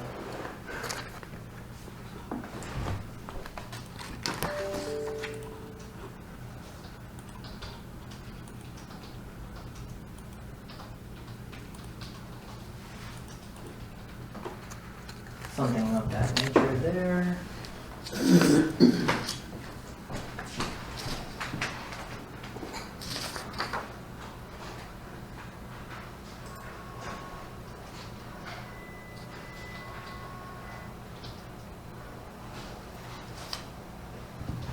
Modifications to existing buildings on page 5.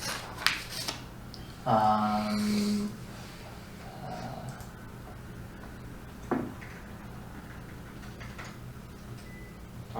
the major road side. Generally, that language also on page 5. Oh boy. I'm gonna go ahead and accept that change because it's messing up my pages.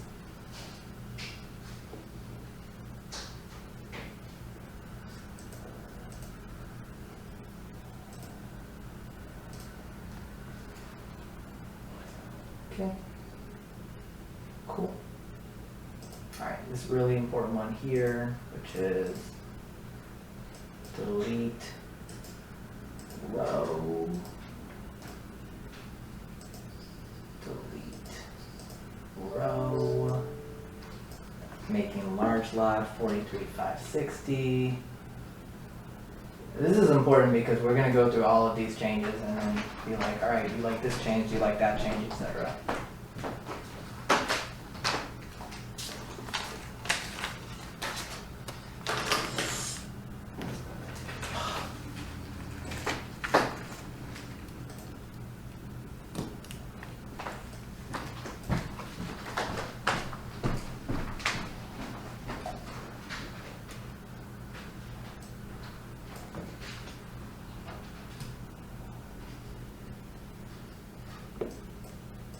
Okay, changing those setbacks there.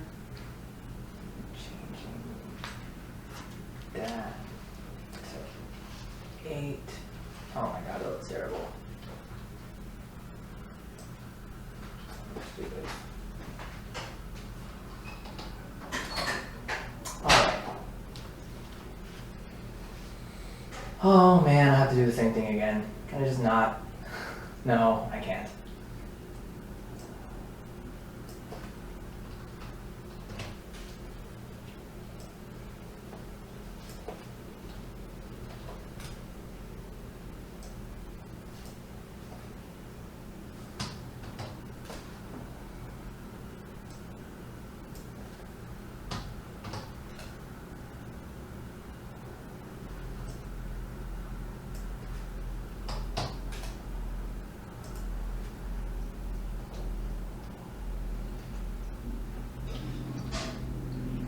Rohit, is it necessary to do this now? I wondered that as well, but I think so. I mean, we're on page 9 of 58, Yeah, and it's yeah. 8 o'clock. Okay, so. We'll be here till midnight. Okay, then I'll just make it faster and then just kind of describe what we're changing. Okay, so. I think we've talked about 8 and 9, page 8 and 9 pretty clearly. Commercial only district is kind of designed that way because these properties are not really suitable for having residential in the back, but instead they have really large rear buffers to protect them against, protect the adjacent residential uses behind. Those are pretty self-explanatory. In existing uses, we also determined that if they should have commercial, it should be limited, and they shouldn't be allowed to build any existing buildings. And they can have buffers that are just like, you know, a row of evergreens and fences so that they protect the neighbors from the noise of the commercial uses, but also the limited commercial uses would mean that it would be more curated to help protect them. So Rohit, Yes. where in the ordinance or where in the materials would it dictate what someone could do, like for instance, like TJ ends up turning it into his office? Yeah, that's in Yeah, the like- uses section in the very end. There's my scroll bar. Okay, that's in the uses section. Over here, let's say is page 32. There's a matrix of commercial uses and residential uses that was whittled down by the committee and modified by the planning board. And then I used my discretion to, make this matrix of permitted and special uses where, The E class would be TJ. yeah, so this column is your TJ column. And so as you can see, the vast majority of these uses are special use, which would mean they would have to go to the planning board and council before they could do that kind of use. Whereas some of the more, typical uses for commercial areas are just administrative permit in the other commercial districts. Yeah, so I'm sorry, what I think it was more specifically, for instance, like, for instance, TJ's, if you had an office, Mm-hmm. where are the rules that dictate, parking along, like where his parking is, and, because right now it's a residential home, so. Right. Like, you can't have like how many outbuildings and, things like that, that's not something that we've dealt with yet, so I just want to know where are the fixed criteria? Right. It was in there. Sure. There's a parking section on that too. There's a parking section. So, it's again a 2-pager. But in this specific instance, the committee decided it would be best to let the E district have flexibility in parking lot screening. But in terms of where you could have it, it would have to be either in the side and heavily screened or the back, and still heavily screened.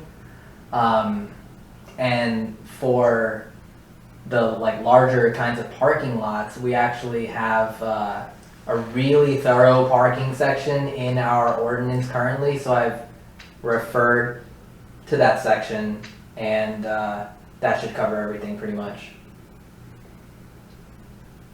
Okay.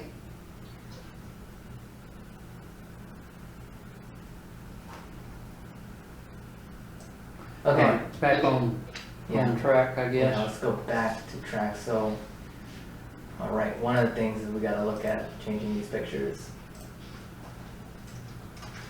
All right. Building types. Just a quick civic district is only church and church-related uses, and village hall and village hall-related uses. That's what they wanted. That's probably what's best for historic purposes anyway. So we'll just kind of skim through that. Then building types. Building types we've also talked about a lot. These kind of just have some imagery and basic architectural descriptions of what these kinds of different houses could be: large lot, small lot, cottage commercial. That's like the Crane store.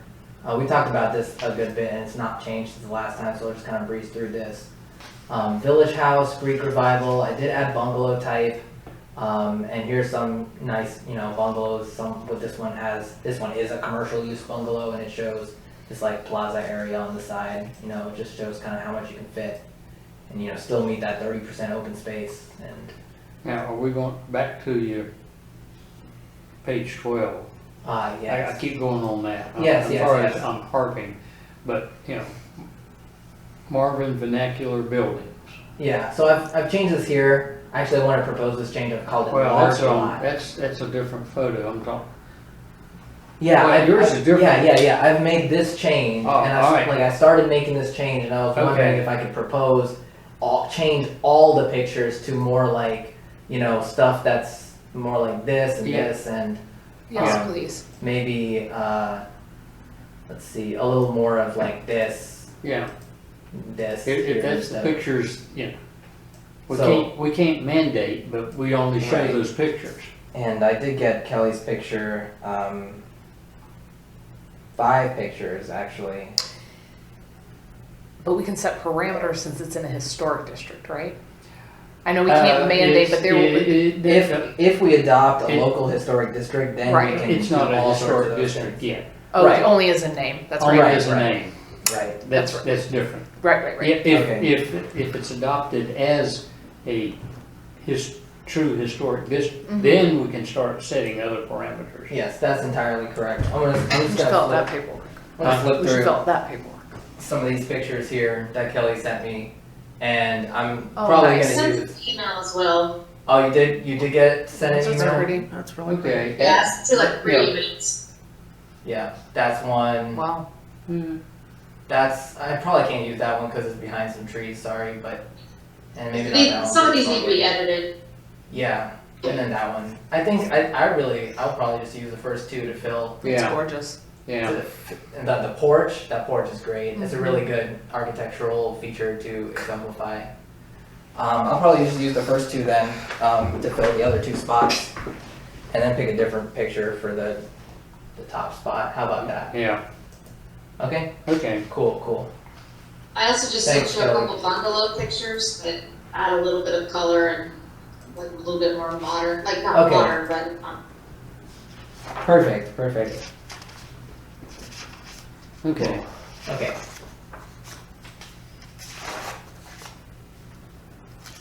Great. Okay. So the buffer types and adjacent uses section, this is really important in that it tells you what's not allowed to be adjacent to what. And then if it is, then what kind of buffer it has to have. I think I've talked about it already kind of a lot today, so I'll just kind of summarize and say that there's different buffer types depending on the existing use and the proposed use and what they're adjacent to. Does anyone have any questions on that? this was the section I was referring to at the very, very beginning about, I feel like it's I guess we have to change the rural residential, the very first 2 blocks. Which ones? So Oh, for yeah. example, mixed use and Yeah. residential Got it. suburban. Thanks. And the way it read to me when we read it, made it seem like, putting those 2 things together made it seem like they had the exact same, rules or regulations.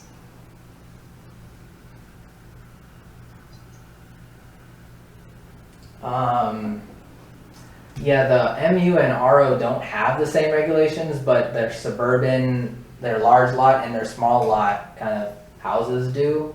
So, I just put those in the same row. But they are both not allowed to be, like cluster is not allowed to be adjacent to rural residential, which was the concept of transitional density, right? Yeah, okay. Okay, good, cool. Any other questions? Nope. Awesome. Hey, That's the map.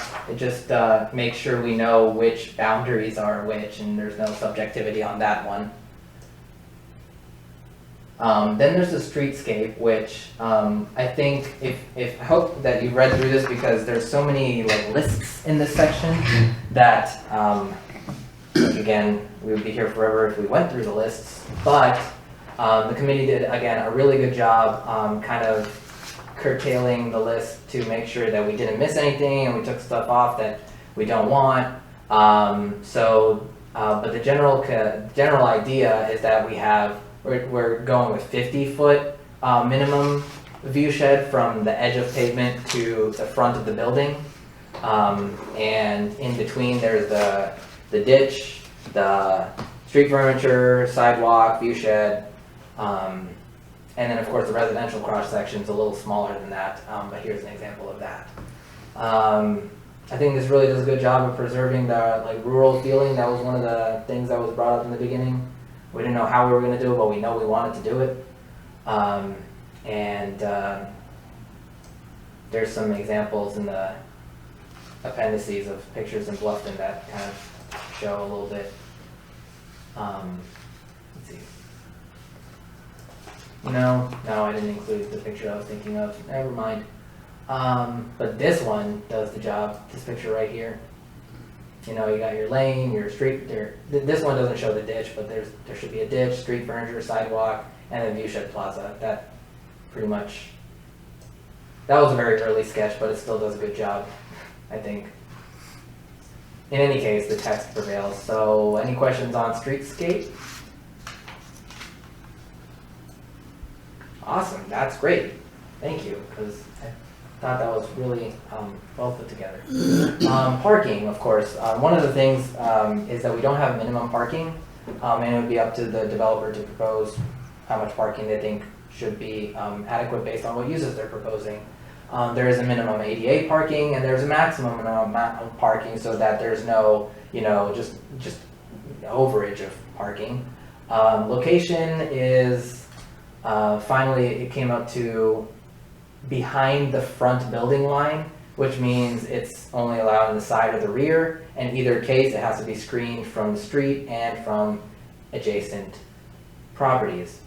And then, of course, like I said, we have a very thorough parking section for the kind of larger lots to be split up and landscaped in between. I would encourage anyone who wants to see, basically this is really thorough and very Marvin-like, so there's no reason to reinvent the wheel on this one. And walkways, of course. Walkways need to be considered in terms of walking from the parking to the buildings. Bicycle racks, electric vehicle charging stations is just encouraged, but bicycle racks are required. And then shared parking is something that I did add after. So this is one of the things that I added here between the draft that you have and this one that I have here, which says all parking spaces not on a lot of a commercial use building must be shared parking and common ownership. That was something that I realized quite late in the game, that if there's got to be some sort of commercial common ownership so that the larger parking lots can be maintained by somebody, and that someone would, some entity has responsibility to maintain these parking lots. So if that's all right, if there's no objection to that, I'm going to put that one. Hey, Rohit. Yes. Where is, and I don't know, this probably wouldn't go in here, but your idea about potentially putting a small circle at the base of the hill right in front of the previous property if they end up developing? Is that something? That didn't end up in here because that's a very site-specific. And also, I thought a roundabout in the beginning would be more feasible if the Reasons property also developed, because that roundabout would be on the other side of the street at some point. But since no properties on the other side of Newtown Road are developing, it's a pretty big ask for a roundabout that only services one side of the street. Okay. Of course, now then comes the street network design section. Big one really here is no left turns in or out on Newtown Road. And that was one of the first things that I figured out, that people are concerned about traffic. Well, if people aren't behind people turning left, then there's going to be a lot better traffic flow, and people just turn around at the roundabouts. When they want to go left, they have to turn right and then turn around at the roundabouts.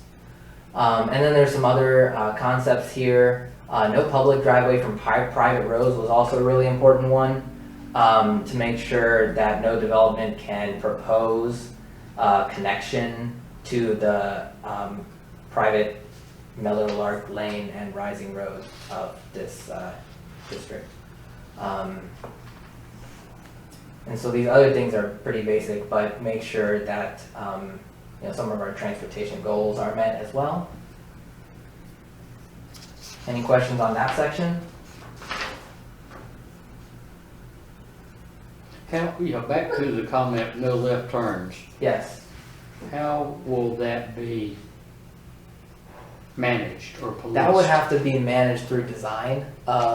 First of all, managed through design of the driveways.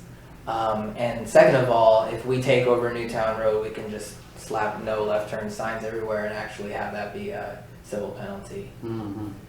That's So the, they'd have to be, I guess, diagonal driveways. yeah, so they'd have to And be. here's how that would be physically done. Yes, exactly. And we might, and again, if we take over Newtown Road, we could put a Yeah. little curb thing in the middle. Yeah, okay. But Like at CVS and Stonecrest, like when you can't take a left to the CVS and you can only take a right out. and it's enforced physically by the driveway design. Who pays for the crosswalks? Is that on Marvin? Um, Crosswalks and into the roundabouts and like who Right. follows those? We did include that in the federal grant that we won, that Marvin Loop Trail, which is in the back actually. This is in the appendix of this document. These red things that are actually hard to see, future roundabout crossings, were in the submittal that was eventually approved. So that is part of the grant. Cool. Good job. Thanks. All right. No more questions then? We go to signage. Signage I simplified from the last time we saw it because Tom, our consultant, wrote this for another historic district, and it's very easy to understand and enforce, and it's just very simple. Freestanding signs, signs attached to buildings. So there's still like a little bit of commercial element to it when you have a 12-foot sign, but that's a sign attached to a building. So maybe it's just like a taller logo, but then the size, of course, would be limited to 25% of the property frontage. And hold on, I sneeze. Bless you. Thanks. Let's say you have like a narrow, narrow building that may be only like 30 feet across by 30 feet tall. So 25%. Well, 20%, 900, a good bit. Freestanding signs shall not exceed 20 feet is actually more. It's actually smaller than our current commercial sign size of 32 square feet.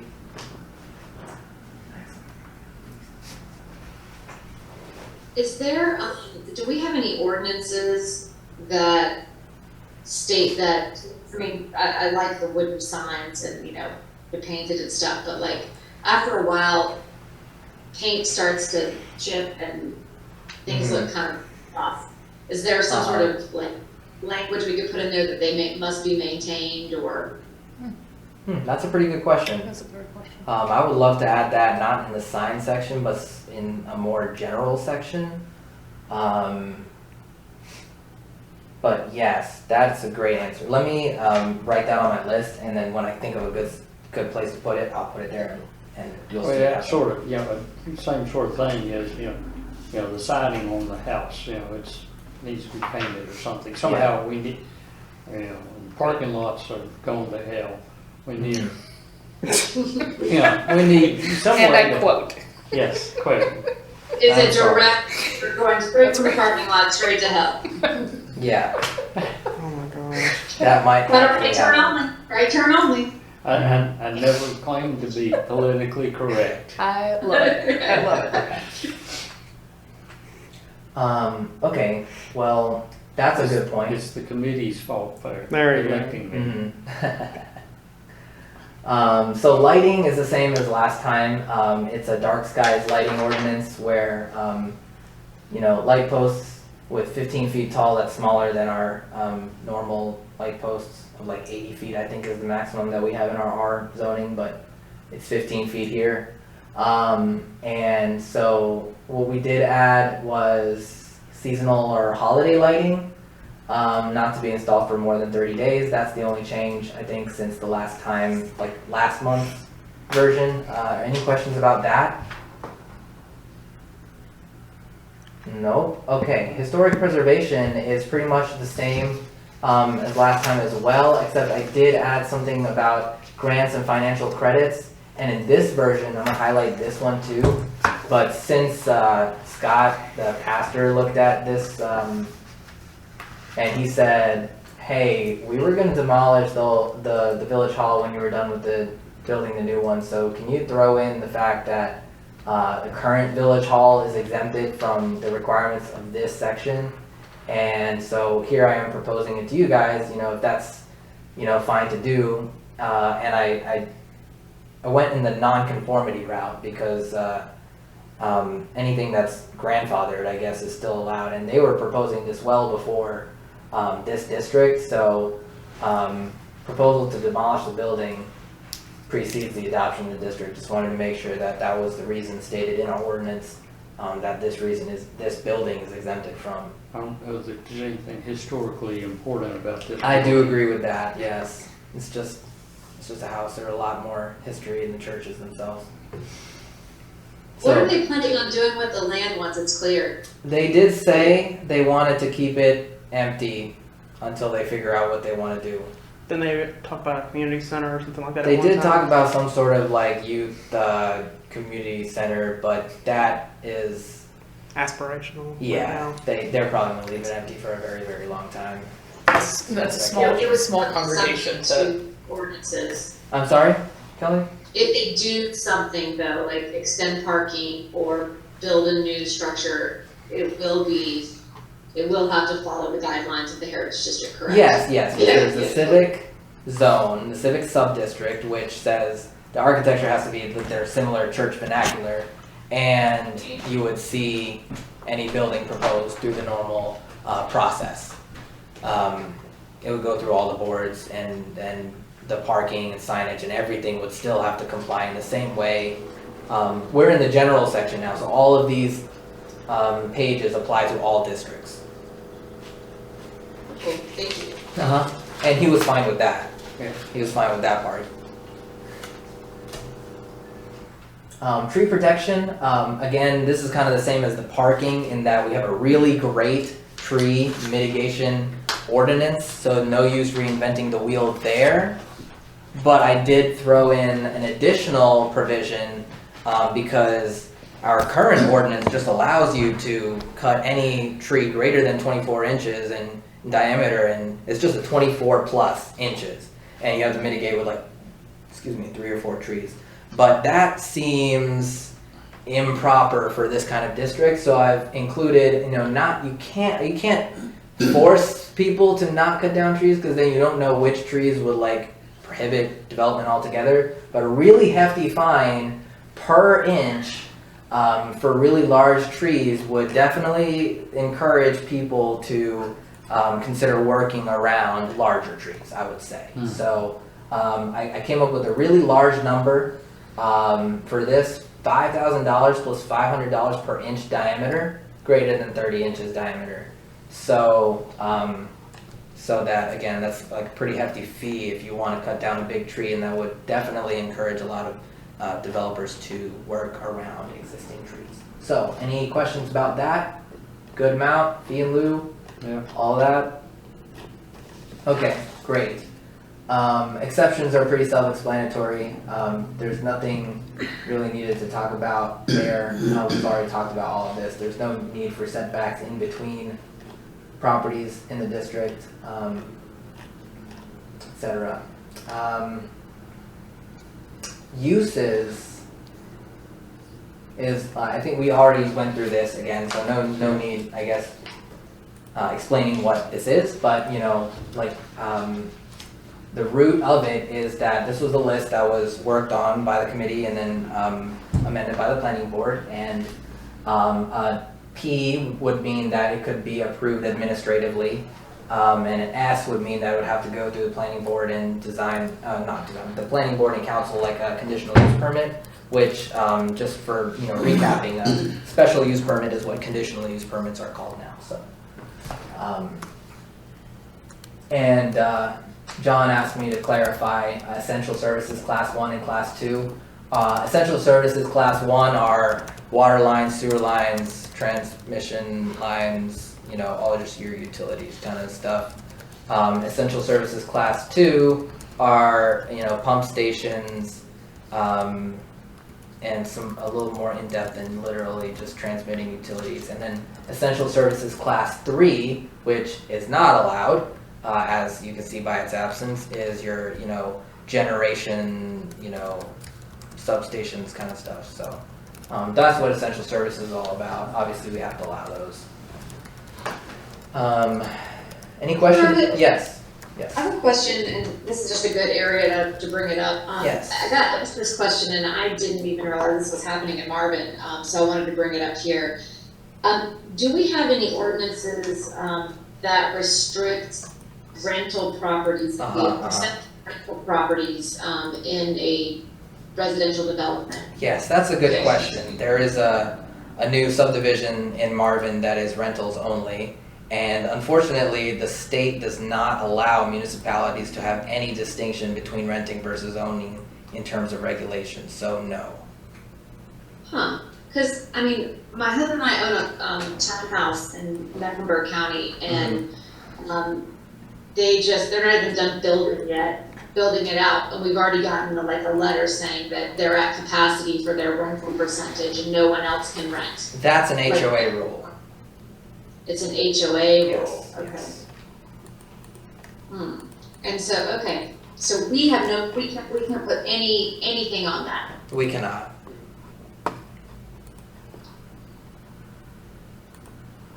That did come up in the conversation of that neighborhood, Barcroft, and our attorney did confirm that we cannot, as a municipality, we cannot make any distinction between renting versus owning.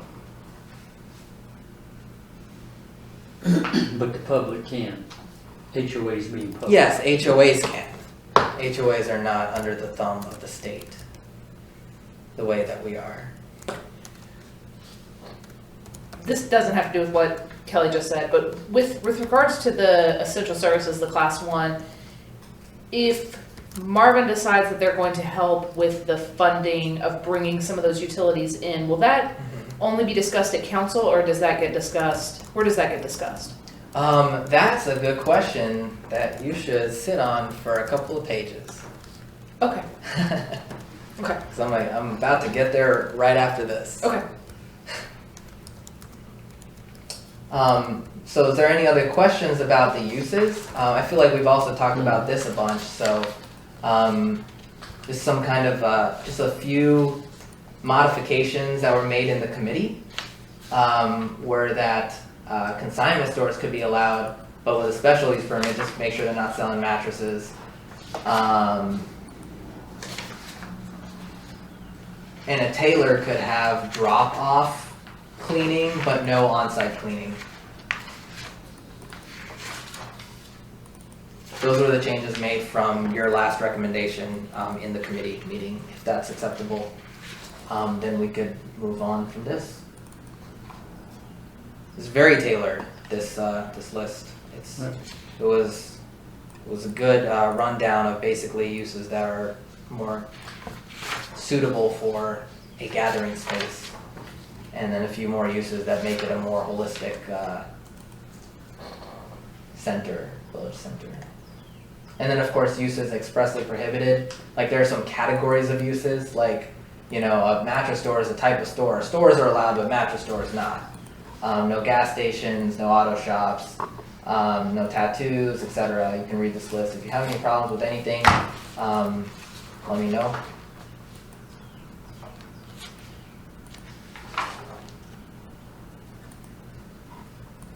Okay.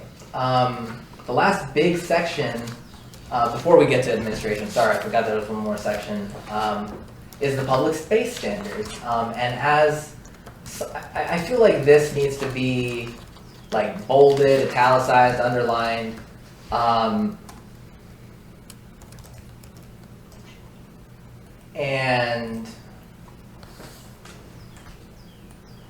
Peter, Yeah. I'm gonna interrupt you. I couldn't read fast enough. No, that's fine. Are vape shops in here as being prohibited? They should be. What shop? They're Vape not vape shops. shops? Vape shop. Yes, they're not. Do you want to include that? Yep. Is there any objection? I'm gonna include that. Yeah. It's something new that both, I'm not. I don't Tobacco necessarily or- want, like, So the kids are doing it cigar instead of store. smoking. I'm I sorry. would imagine people around here might want a cigar store, but I think a vape shop, I would say no.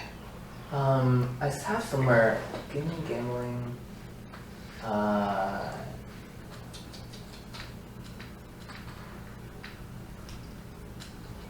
yeah, I'm gonna have to figure out the more official and generic name of that, but I'm gonna make sure that that gets included there. And also, I don't know letters, dot alphabetical order, we'll put vape shop there. Okay. Right. This is the cool one though, uses having drive-through, all drive-through uses are prohibited. Okay, so public space standards, I need to, like highlight this right here. 30% of the parent tract shall be dedicated as public open space. I'm gonna bold and underline and italicize this. Just so everyone is clear, 30% of 125 acres is like 37 and a half acres, and we currently have 27 acres of public space. So this district would add almost a time and a half more open space than we have currently. That's a huge amount, and in relation, we asked less than 3% of Marvin Gardens for public open space. And this is asking for 30%. Of course, 30%, in saying that 30% is a lot, there are a lot of ways to help, add up to that 30%, where lakes themselves can count if they have trails or a fishing pier. Wetland areas can count if they have like a boardwalk park like this. This is a stormwater detention pond with a trail around it. It's very cute. If you go to Pineville Lake Park, you'll find it very charming, but it's actually a stormwater detention pond for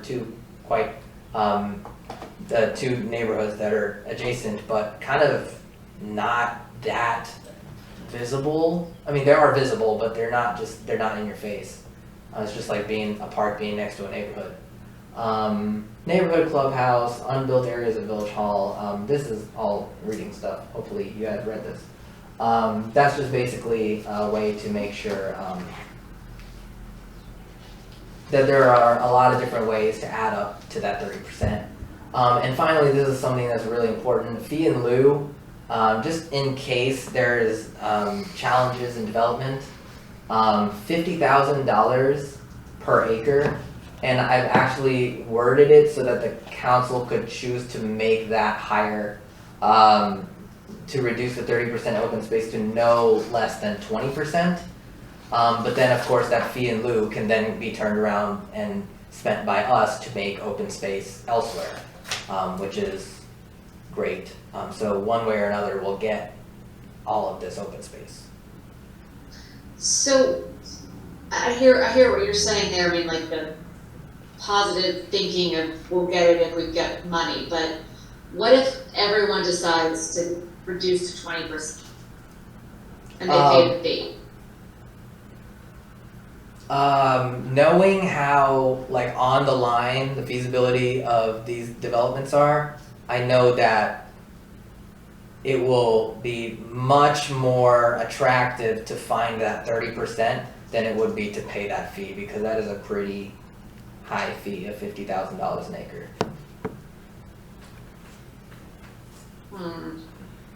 You want to increase it to like 70 or something?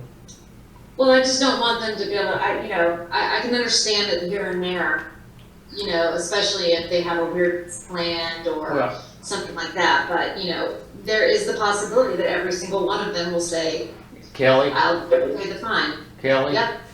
Yes, sir. Yeah. We're talking about,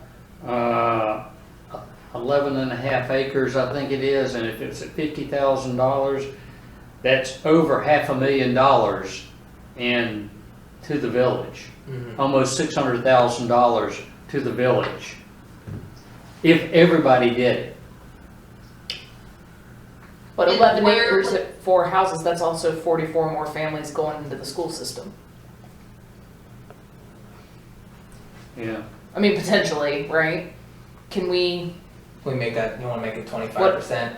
what does it cost us to have kids, That's like an impact fee, not officially, but but it like, doesn't go to the schools? doesn't go to Doesn't go to schools. Okay. I mean, that's just, yeah, like, Yeah, yeah, but, that is a yeah, lot of money, yeah, but in the long Marvin run, doesn't that. build the schools. I mean, Right, I'm just saying. absolutely, yeah. I just think that at a certain point, right, like I hear what you're saying, but I keep going back to the arguments that we collectively made against the developer of those apartments, Mhm. right? And talking about Mhm. people then coming in and like, is it gonna be worth it? No one's gonna rent $1,800 a month apartment and have kids, like, well, sir, right? I mean, we collectively argued that they were wrong. I think we may underestimate the value. If I pay $50,000 for an acre, but I can put 4 houses on it, Mhm. I don't know. Okay, so what if we increase the fee, like, there has to be a fee in lieu in case we, we messed up with the 30% on one specific property that can't in any way reach that 30%, right? But that's, I guess maximum. they could get a variance Right. for that, but, Ooh, they could apply for a variance for it? yeah, if they physically, like, can they prove that they physically cannot reach 30% open space, which is probably not true, because, like, you This could wouldn't just build be less. this wouldn't be a hardship variance. Right. This would be, You I could just, physically, Yeah. literally cannot. right. So then let's not do the work for them and let's make them do the work and put it in the variance. Okay, sure, so no fee in lieu, is that what Yeah. I'm hearing from you? Yeah, don't buy your way out of it, argue your way out of it. Well, Well, we could split the difference. Why don't we just raise the fee? Raise the fee, 70? Do I hear 80? Do I hear 80? Did Let Junior, that piece of property hasn't sold, has it, that 1 acre? I think it's under contract. Do you have any idea what it sold for? He was asking 110, right? I think Austin might know the answer to that question. He was looking into that, but I don't know myself. which Okay. property? The 1 1 acre right here, acre over but- there. Oh. Okay, let's look at that one. I think that's actually a really good idea, and I wish I had thought of that. But that's why we got you. Let's go to Zillow and see what they say.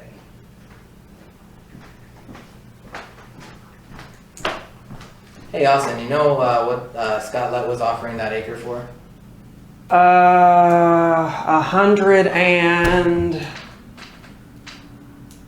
120,000. 120? It was. I just remember choking when I saw the number. I did too. But I think it got sold because like the buyer keeps talking to me about stuff. It's a triangle. It's a triangle, and the setbacks. One of you my can't build neighbors anything. just said, sold for 150,000. 150? That might have been what he was asking. Yeah, 150. Okay, so 150 right here, 150 per acre. Any I objection? understand Or we could do 25% and 50,000. Or 75, 100, I don't care, I mean, it just, It needs to be enough to where it has to, Well, now he also said not less than 50. Yeah, I think 150 is way too much Yeah. in this section. I would say let's take 70 here and And maybe then, 25 here, and then the council can negotiate this Yeah. number higher if they feel like it's worth that much. If they think they're being taken advantage of. And what's the percentage, what's the? Oh, and what's changing the 20% to 25%. Okay. Like in case, I mean, like I said, I mapped it out over here. I know. I mapped it out over, where's my internet browser? Good grief. I mapped it out over here just to kind of make sure that every property can meet 30%. So like, it's actually pretty reasonable to ask 30% of every property. And even if they request, it still has to be approved. Yeah. They can't just say, Just say, We're here's doing Take the it. No, money. no, everything at all has to be approved before they're allowed to do anything. okay, So you'll have an opportunity to say no if you think they're physically able to and they're just trying to buy it. Mhm.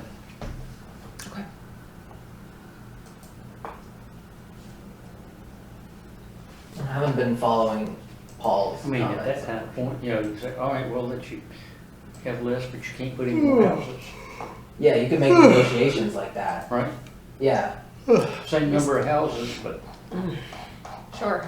I guess it just depends on who's Mhm. sitting in our seats when this happens. 'Cause Yeah. we have no guarantee that this is even Right, gonna we happen don't. during our tenure, right? Yeah, but it's also us and the council too. Sure. Okay. I mean that we've strengthened that a little bit. I think Yeah. that's very cool. And this is pretty basic. Like the open space type matrix just shows what types of open space can be built in what districts. Just to make sure that some are required, some are permitted, and some are special use, like active park, dog park, that kind of thing.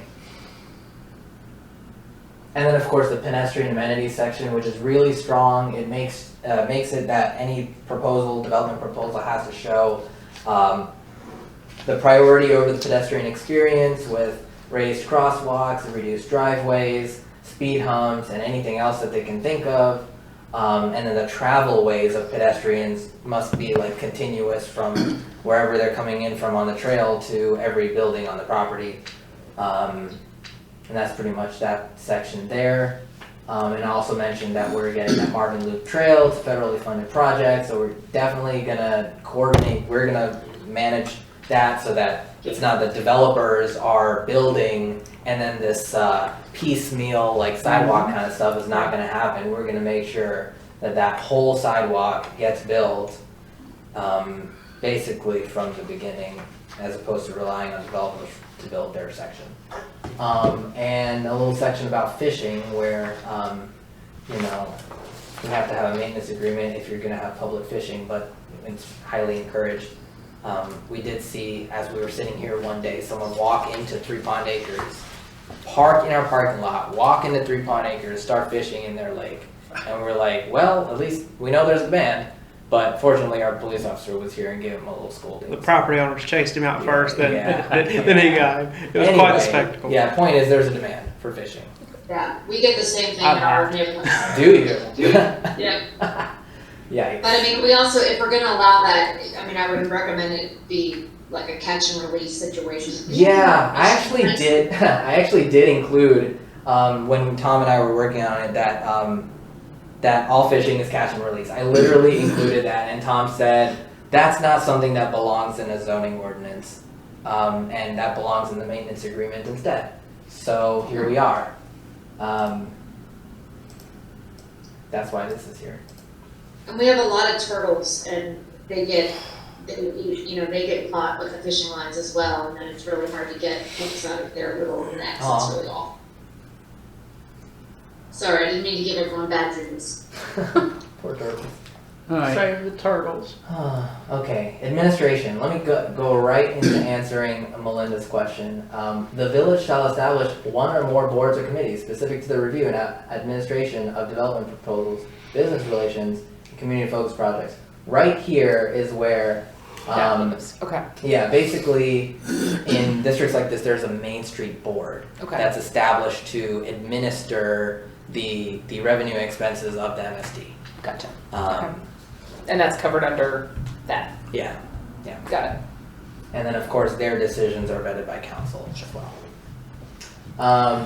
So I also kind of gave this the major subdivision Oh, I need to add the section symbol.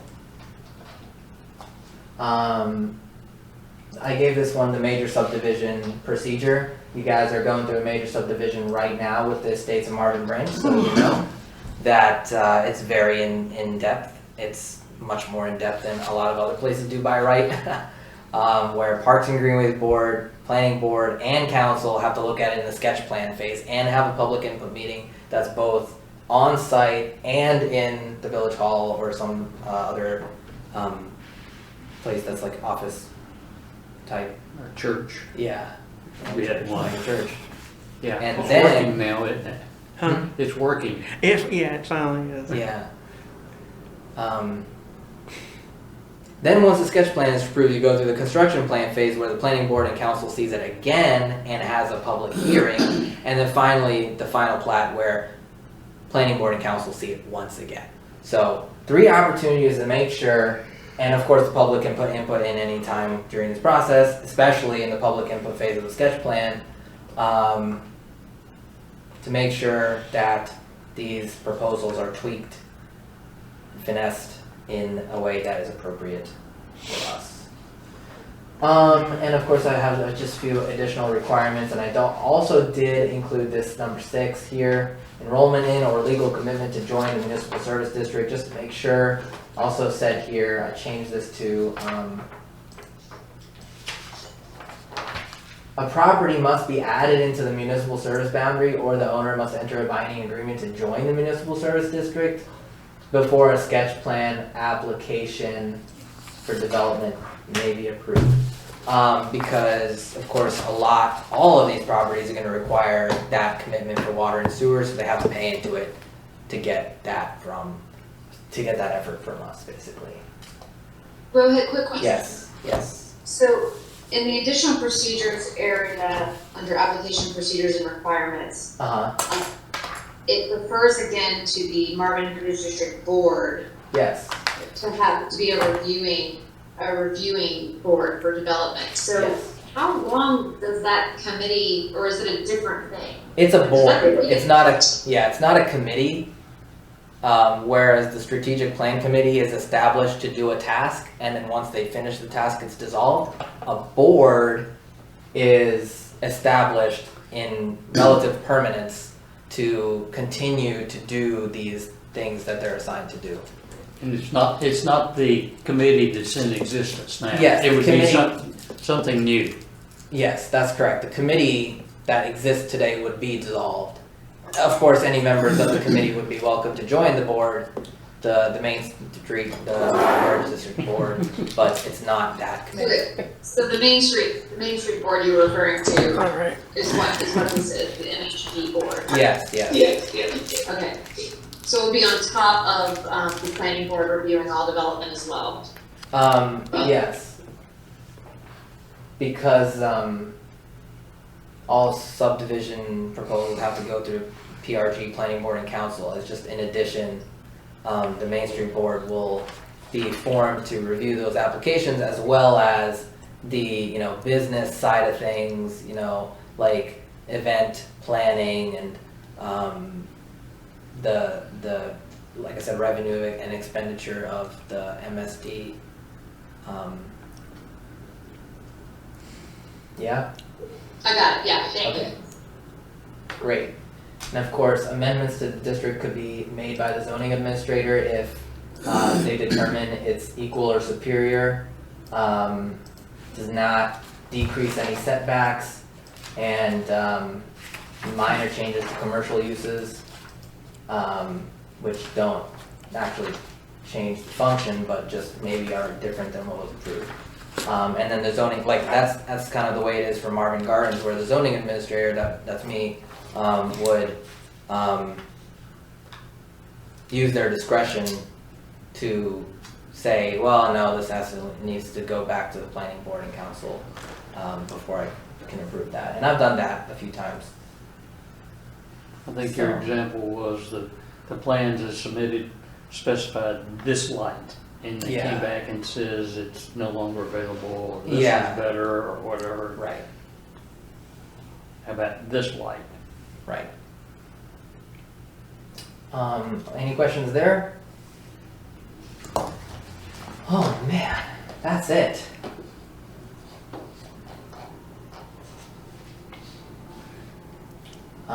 So I'm going through Should we do a Paul's, forum check? huh? I was just getting ready to Check the participants, just for a minute. I was like, see how many people are still here. And I know Kelly's here. I'm not Yeah. sure about the rest of them. so I'm Can just you going actually, through can you Paul's. actually check the Yeah, participants? I'm going through Paul's comments also. He did say, he did say I forgot to indicate which picture the crane store is in this page 14. So I'm gonna add top left there. He did have some other comments, but just those were questions I can just give him an answer to. You know, there's a lot of corrections or changes you got to do now. Yeah. Where are we tonight? Or where do we go the next? Do we have to do this again? We don't have to if you guys I mean, are. yeah, I'm sort of throwing it to you and Austin and the crowd. The board. Oh, do you want to go through all of the amendments we made, or are you guys comfortable with like remembering the amendments that were made throughout the course of the past couple hours? You've track changes, correct? I did track You, changes. Yes. We can just send it to the board. Oh, true. And if That, you have that any, document's large enough to email, right? It's not too large not to email. I think it is too large. Well, to you- email. You can put it in a Dropbox. I'll put it in. I can make it a PDF even. So. that Well, will it become smaller. was, no, never mind. Go ahead. Okay, so just kind of going through Paul's comments again, just to make sure that is a question.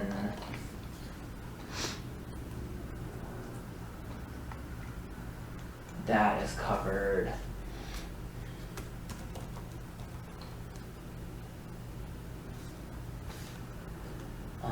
That's not addressable. That's a multi-use path, just to make, he said, in the comment of the multi-use path being wide enough for pedestrians and cyclists, there's no, just to make clear, there's no bike lanes or anything that's being proposed here, like no widening of Newtown Road, so this 6 to 10 foot sidewalk should be able to accommodate slow cyclists and pedestrians.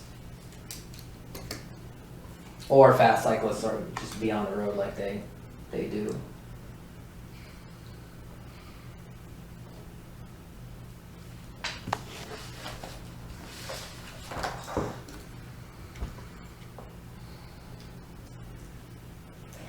Hey, Rohit, are we considering a turning lane? Right turn lanes could be added within the property, but because no left turns are allowed in or out, and it's really problematic to add a whole left, like center turn lane because of the space challenges in some of the, like there's a cemetery, there's a brick house there. It's very challenged to widen Newtown Road even by one lane. So perhaps if specific properties desire a right turn lane, they could add it and it would be within their, property, but not a center turn lane though. And everything would be right in, right That's out. what the roundabouts. Yeah. And the idea is to also, and correct me if I'm wrong, is to have the parking in the back, so the entry is not necessarily gonna be off of the road. It could potentially be coming from a fourth leg or. Right. So like reducing the driveway access, like if that gets funded, like partially with MSD and partially with developers, that fourth leg of Waxaw Marvin Road roundabout, that would be huge in terms of facilitating traffic. But even if not, it's not the end of the world if the Crane store property has to do a right in, right out off of Newtown Road. Hopefully, like they only have one driveway that crosses the main like sidewalk. It's gonna be a lot of extra signage explaining to people they can't take a left into that, into the properties on that side of the road. Didn't you say, Rohit, there'd be something physical in the road too? There could be, but that's not in the zoning district because we don't even We don't own the road. Yeah, we did put, let's see. I can't put that in the zoning district because I don't know if that's gonna happen or not. I just put request DOT to reduce the speed limit. And we Should that be added, like, in the event that we, do take over the road, should we add something like, the village would be leading any number of, traffic flow installations? And you said anything that went there would have to be, an emergency vehicle would have to be able to drive over it if they needed to. Right, and I think the engineer would cover that to the point where that Yeah. doesn't need to be Yeah, I included think in the, I think we're going into details right now that aren't zoning. So I'm gonna do that. Okay. Going through Paul's comments, I think I started addressing everything rule applying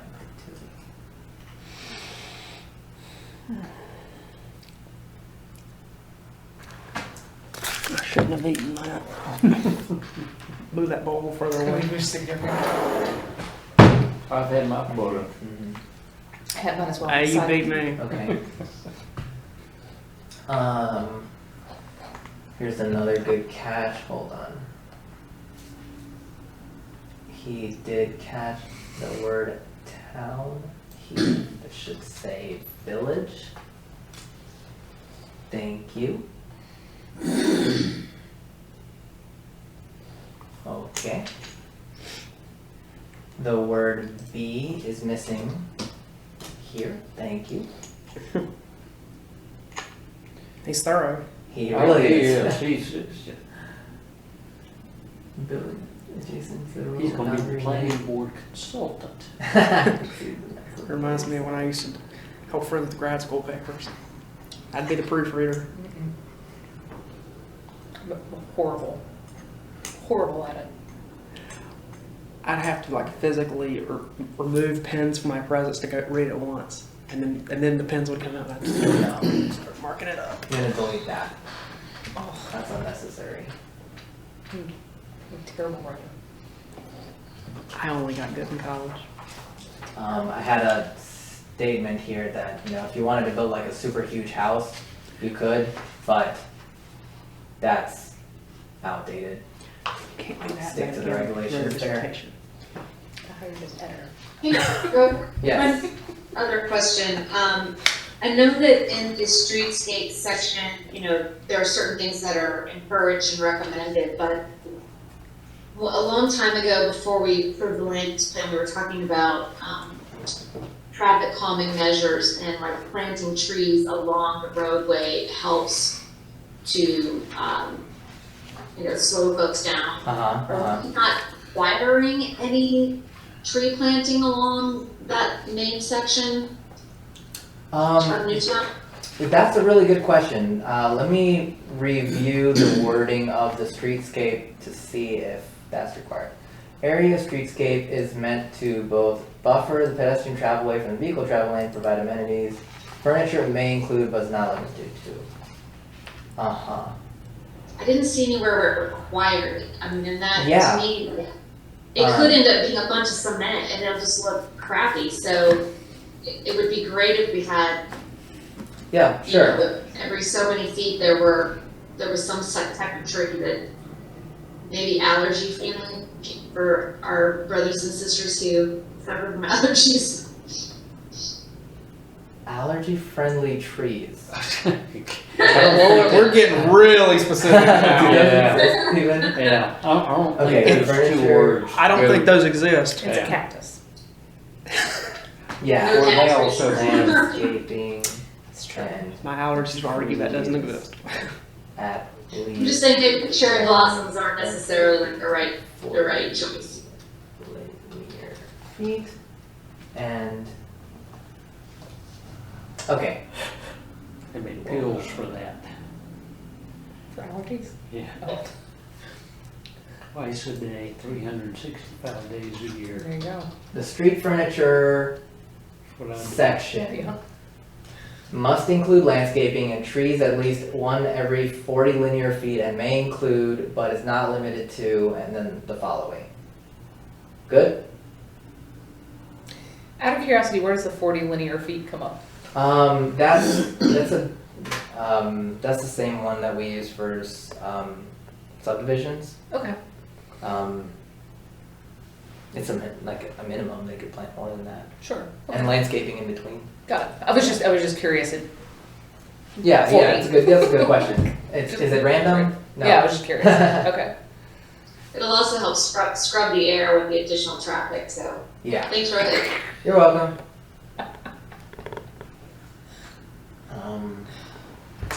I'm gonna need to format this a little bit because I don't like So how we a substitute little bit pollen went to the next page. for smog. I'm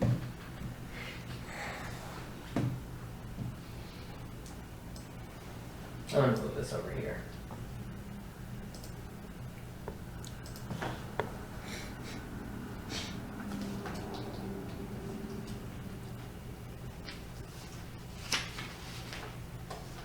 And, accept move.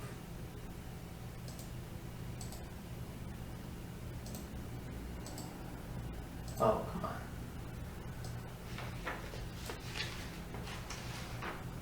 Okay, then, are there any other, general questions here? Yes. Got it back on one page.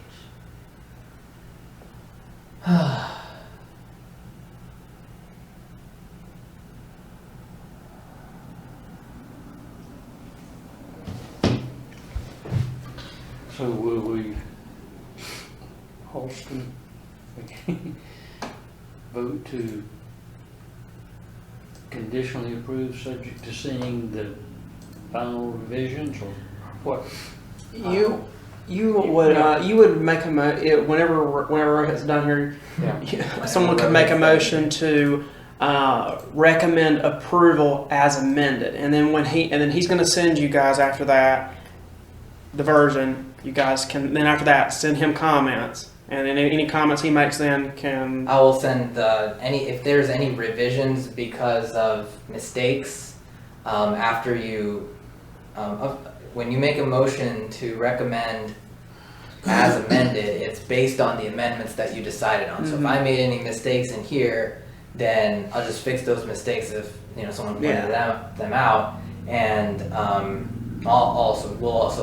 we should do a good job in actually Well, like I said, I'm based trying on to- the Yeah, amendments. I can read through a draft too. Yeah, So, yeah. So you can have a second set of eyes. Yeah, and then I'll send the track changes out, and you all can look at it, and we'll look at it and make sure that all the amendments that were discussed in this meeting. And We're accounted since for. you two are on the committee, you guys are gonna have another pass at it. Yeah, So, But like I said, I'm just trying to, yeah, get it along, and then of course the council will have the final say based on the version that they see at their work session next week and the July 13th public hearing. no one can say we have not put time into this. It's a lot of effort, and I really hope Hey. all the people who have. not near as much as the land use plan. Yeah, that was like what, 4 years?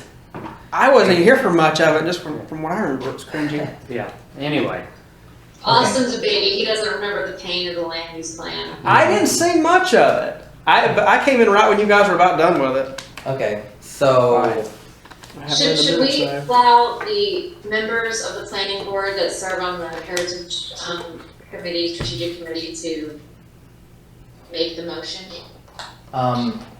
It really doesn't matter, but procedure wise, because they'll have their own pass at it. Sure. Can I need to state an extra thing in the motion. So is it okay if I state the motion and someone moves it? You can Okay. recommend it. Okay. Do you have a packet, like an agenda packet? I need to see my memo. I've already filed things away as attachments, so I don't have it Maybe on the me. agenda What do you packet want? There we go. Thank you. Okay.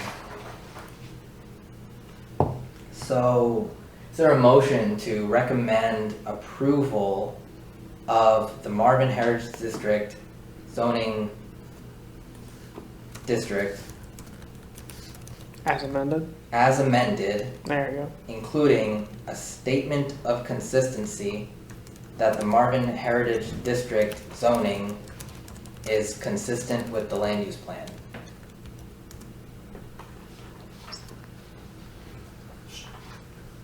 I move, You so moved? I so move. Okay. Need a second. Bueller. I'll second. Okay, I think that was Was that Kent? I think that was Okay. Kent. Yeah. Thank Okay. you. Rohit, can you pass me that memo? I'm gonna write down that. Yeah. All right, ready to vote? Or you Um, want to finish? That, you guys, All right. the motion's on the table. It's been seconded. It's been seconded. Further discussion? Discussion? All in favor? Who made the motion? John made the John made the motion. Kent John, okay. seconded. I just want to make sure Rohit didn't make the motion. Yeah. No, No, you made it. I made the Staff motion. can give a motion for you guys. Let me see it. I haven't, Gotcha. haven't Thank finished you. writing it out yet. Oh, okay. Okay, And that's why I needed the memo. all in favor? All right. That was Kent, right? Okay. All right, unanimous. That. I'm gonna make the same kind of statement That's there fine. with the rezoning. So. I know this is a big step, but I think this is a really good product. Yeah, Like, as I well- mentioned, at the committee, when you first started, started talking about this, I was not familiar with it at all. Mhm. It's new to, I've been out of business too long, and I wasn't real sure about it, but, now I see how it works, and I'm happy. Thank you. Still don't love it, but you have done good work. Thank Yes, no, this has not been easy. you. I know, and I mean, I hope that even the people who are opposed to it, they have their reasons for being opposed to it, and through the course of this year, addressed as many of those concerns in the best way possible. That's a goal of mine. All right, are we There you go. moving on? Yes. I think if there's no other discussion, we're ready to move on. Okay. Next item, discussion recommendation of the rezoning application number 21-12663, municipal rezoning of the properties to the Marvin Heritage District zoning. So this is just another, this is like an administrative step. Now that you all have recommended the adoption of this zoning district, I mean, if the council then chooses to adopt it at their next regular meeting, it will exist. And then I'm asking here the rezoning application to actually rezone those 20 properties to this district. Should really not be that much more conversation, other than just to reiterate that nothing changed regarding the choice of properties in the district since the land use plan, future land use map was adopted in November of 2020. So I guess at this time, if there's no other discussion, it's pretty much, would you all be willing, one of you be willing to move up something that I said? If I said,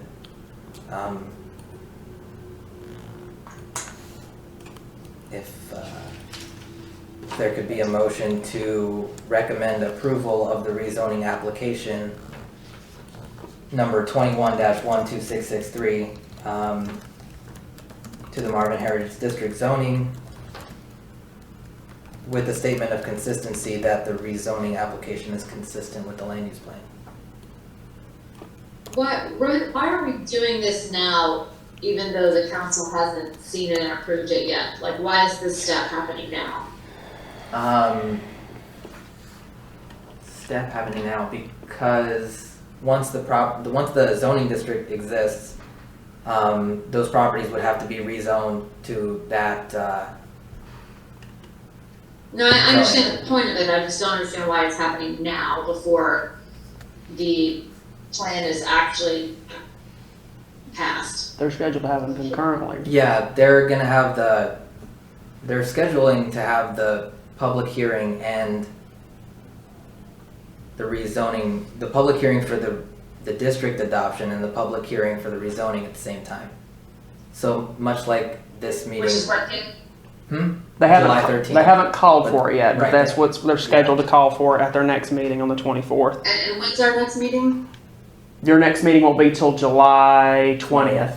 So that'll be past their the time for them to do that. So for them to stay on schedule, that's why it's happening tonight.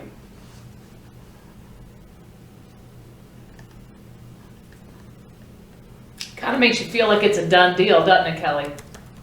Yeah, it's just a little, I mean, like, what if there are other changes and They and can, we know? they could not adopt it at their next meeting if there needs to be other changes. But that's what I mean to say, like, it's a month from now, so you all will have the opportunity to look at it again and tell me, just, I mean, even, in the course of this meeting as a planning board member, if you saw something that wasn't right, or if you as an individual want to tell the council something, there's opportunities for that. It just seems that like putting the cart before the horse.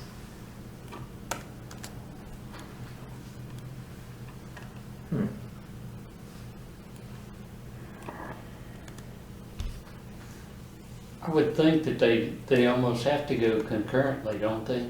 I mean, it could happen. Rezoning I mean- could happen a little later. Like the district could be adopted, and then the rezoning could follow. But in this case, I mean, all this is just them recommending approval to allow the district to actually exist in conformance with the code. They've just recommended.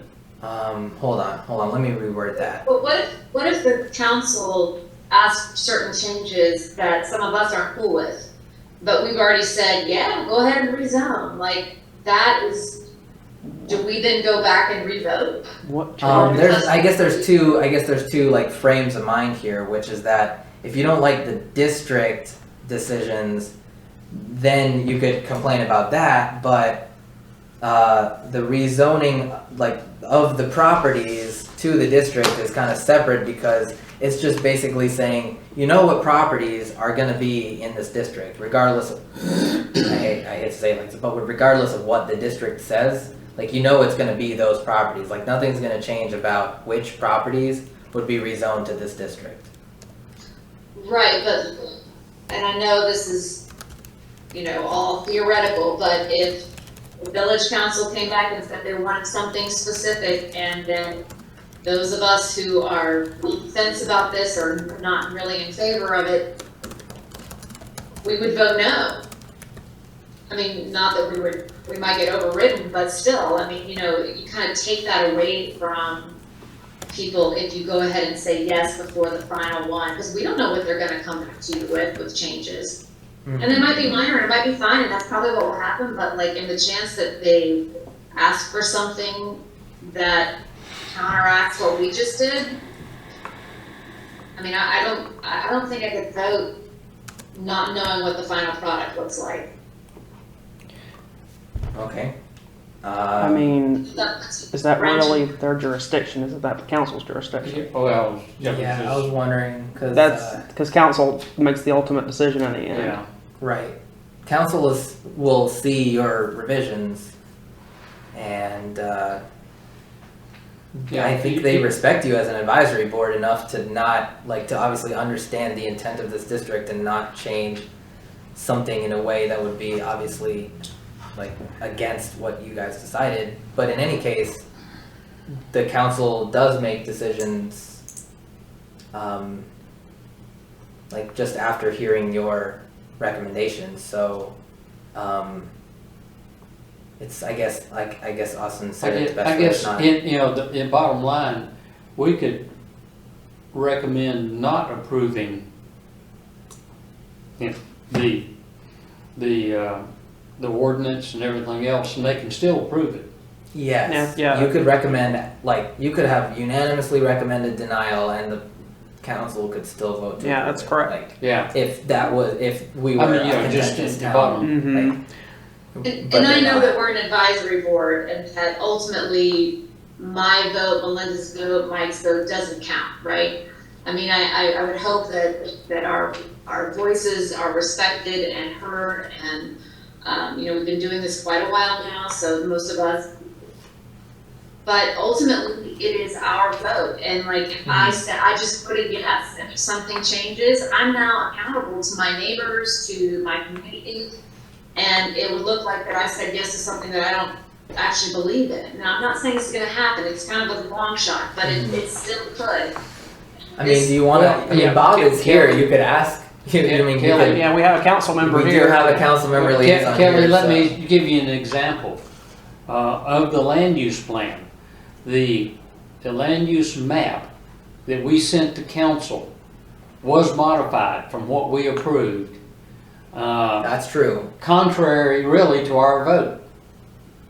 They did remove. That was Is specifically that the was the commercial property district? at the corner of Providence and Bonds Grove. That's right. And So, you, I mean, and it didn't come back to us to say, well, yeah, we changed our mind, it's okay. I mean, they made that change. I'm not sure that you are fully aware of that, but yeah. Well, let me ask the questions, so it's all, brought up. The, technically, and I'll direct this more toward you, Rohit, okay? Basically, we have not seen, I get the advantage of listening in and reading this in advance of what was just accomplished tonight. So, I have that advantage. It's wonderful sitting on the committee, because you guys are doing a hard job drilling down, going into detail. So, we technically, though, the council has not seen this plan that, is part of the land use plan, this heritage district, the strategy behind it, okay? So, I know it's gonna happen, the council's gonna be drilling through this, looking at it, okay? You folks have approved it, of course, with the different, conditionally, all the different changes that were made. Now, let's take another step to what Kelly is saying, and I'm asking this now, just for clarification, okay? All of the rezoning signs have gone up, okay? So people are on alert that there's something going on this strip of road. Have we've seen sort of your plans, but nothing's been approved. I mean, nothing came from the planning board and said, boom, this is the zoning that is to be. Correct? Am I correct on that? I just want to make sure. Yeah, what I gave at the last council meeting was the draft that the planning board saw in their packet, but obviously the version of the packet, the version of the zoning district that the planning board just approved has just been approved, so I would put that in the packet of your next meeting, the work session. Yes. But talking about now all the properties that are gonna be rezoned, okay? I'm just asking a question. Were those put out possibly before that maybe the planning board should have looked at what everything was going to be done before the signs were put out? I'm just asking. Or, it's an alert, like, in advance to the public, this is out there, and the planning board is gonna look at it, okay? But if there's kind of pushback, from anybody on the planning board about it, where does it sit with giving public notice? I'm just asking, like, that's a good egg or question. the chicken, what's coming first? I mean, that's why I very specifically ordered it. First, the district has to be, and then the properties rezoned to that district. The properties, like I thought, this is pretty straightforward. The properties chosen to be in this district were, organized and filtered down to those properties that well was a part long of the time land ago. use plan. Yeah, it's part of the land use plan, and the Yes. planning board has approved and council has adopted that. So the notices, of course, we have in our ordinance that when there's a rezoning application submitted, we have to Yeah. put rezoning signs in enough property for the public to understand the extent of the application. So I didn't put 20 signs obviously for 20 properties, but I Yeah. put enough so that people understand it's from there to here. And And a notice went online.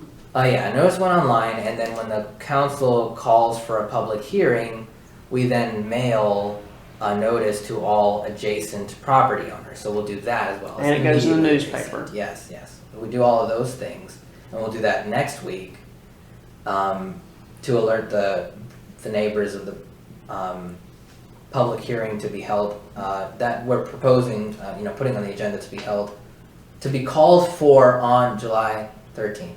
To be held on July 13th.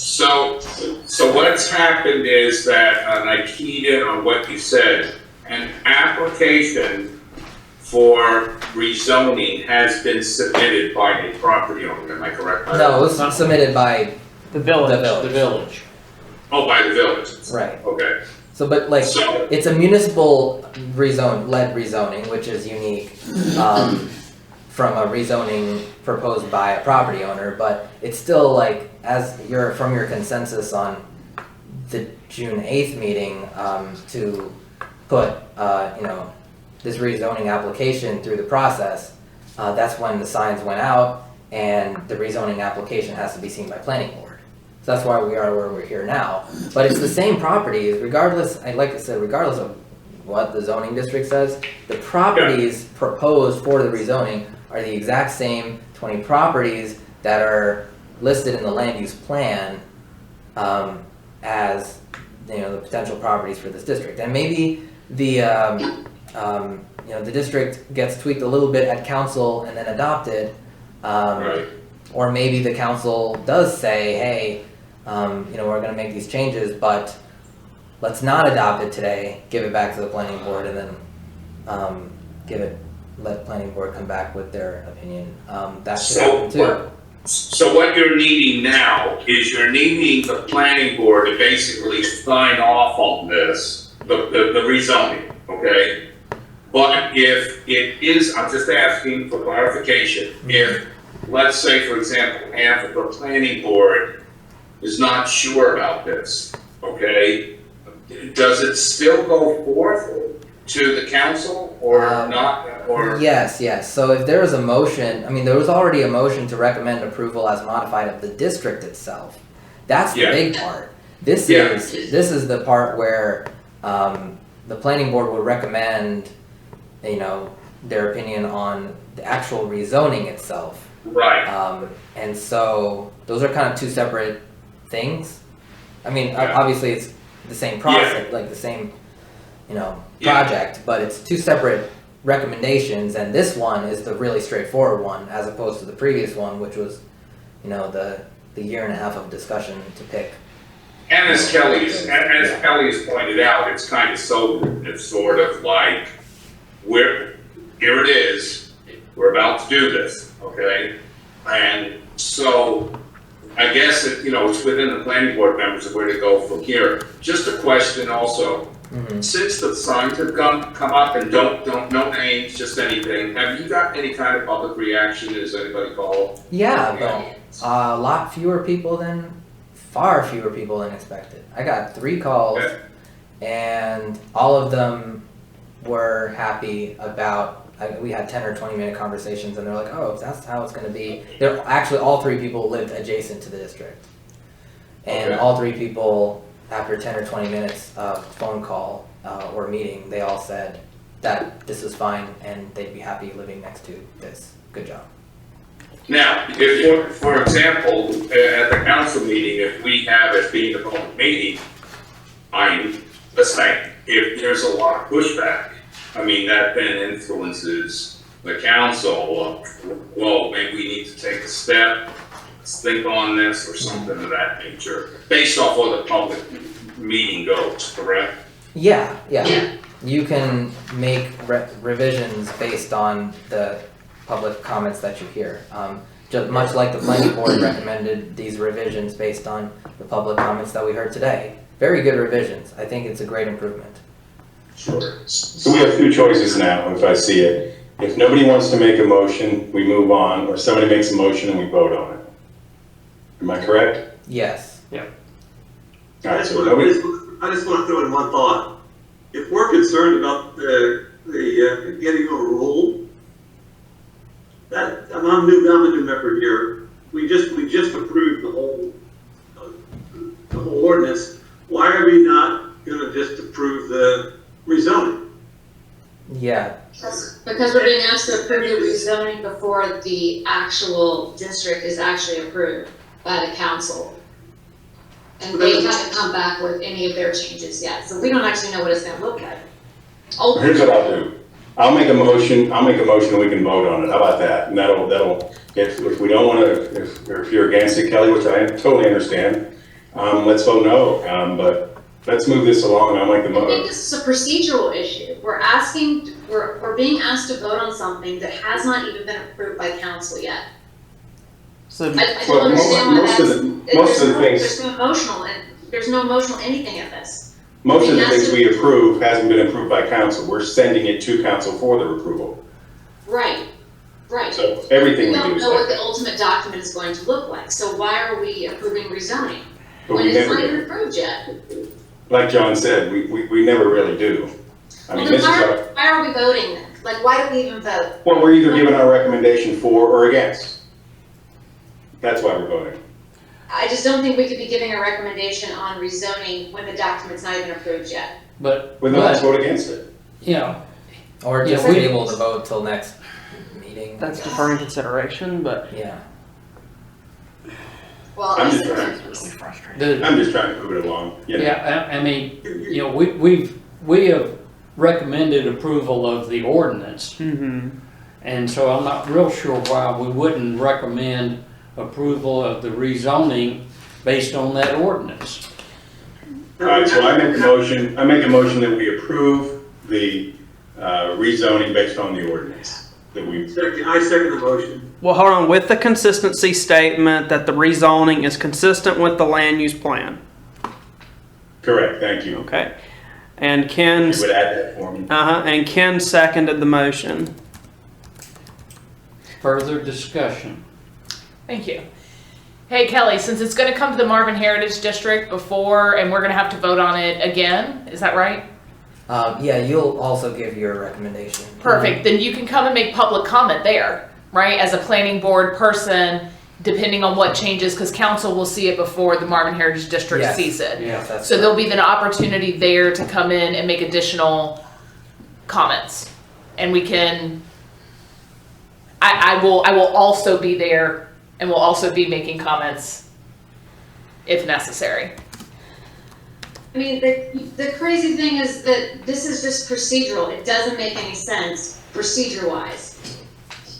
I would love to vote yes, but I don't know what the document's gonna look like at the end of the day. So, I mean, unfortunately, I'm gonna have to vote no, which is ridiculous. All right, okay, so we haven't voted officially So yet. we're in We're in discussion. discussion. That's the extent Yeah. I just wanted to offer. Yeah, and both of them are fine. Yeah, okay. Any further discussion? All right, Do you want me to do a voice vote? yeah, we're gonna do a voice vote. All in favor? Me? Well, let's since Okay. since this is going to be divisive, it's probably Okay. best to go one by one. So That's everyone right. is on the record individually. Yeah. So Chairman I'll Jones, start here. Yes, approval. Kelly, What, No, okay, Melinda, Yes. Michael, Aye, yes. Ken, Yes. Kent. Yes. The ayes are 5, the noes are 1. okay, Motion passes. thank you. Thank you. I think concerned about this are not going to be that great, and I hope I can have confidence that council will respect, the intent of the planning board in sending this very important document to them.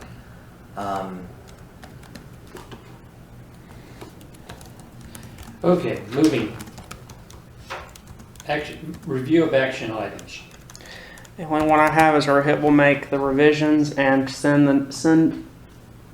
and we'll move the draft along to the Heritage District Committee and then to council. The council gets it to their work session. Council gets it on the work session. Yeah, okay. So yeah, they'll go to council and So we could see it. So I'll send you this track change version pretty much ASAP, so you can see make sure you see the final document that you recommended approval of. Okay. And then council will also see that version. And then I anticipate that most of the discussion will happen at the work session. For them, I mean, like I said, I gave the version that you got to the council at their last meeting. So hopefully they've had time to digest, and then they'll also see the revisions from today and then digest that too. But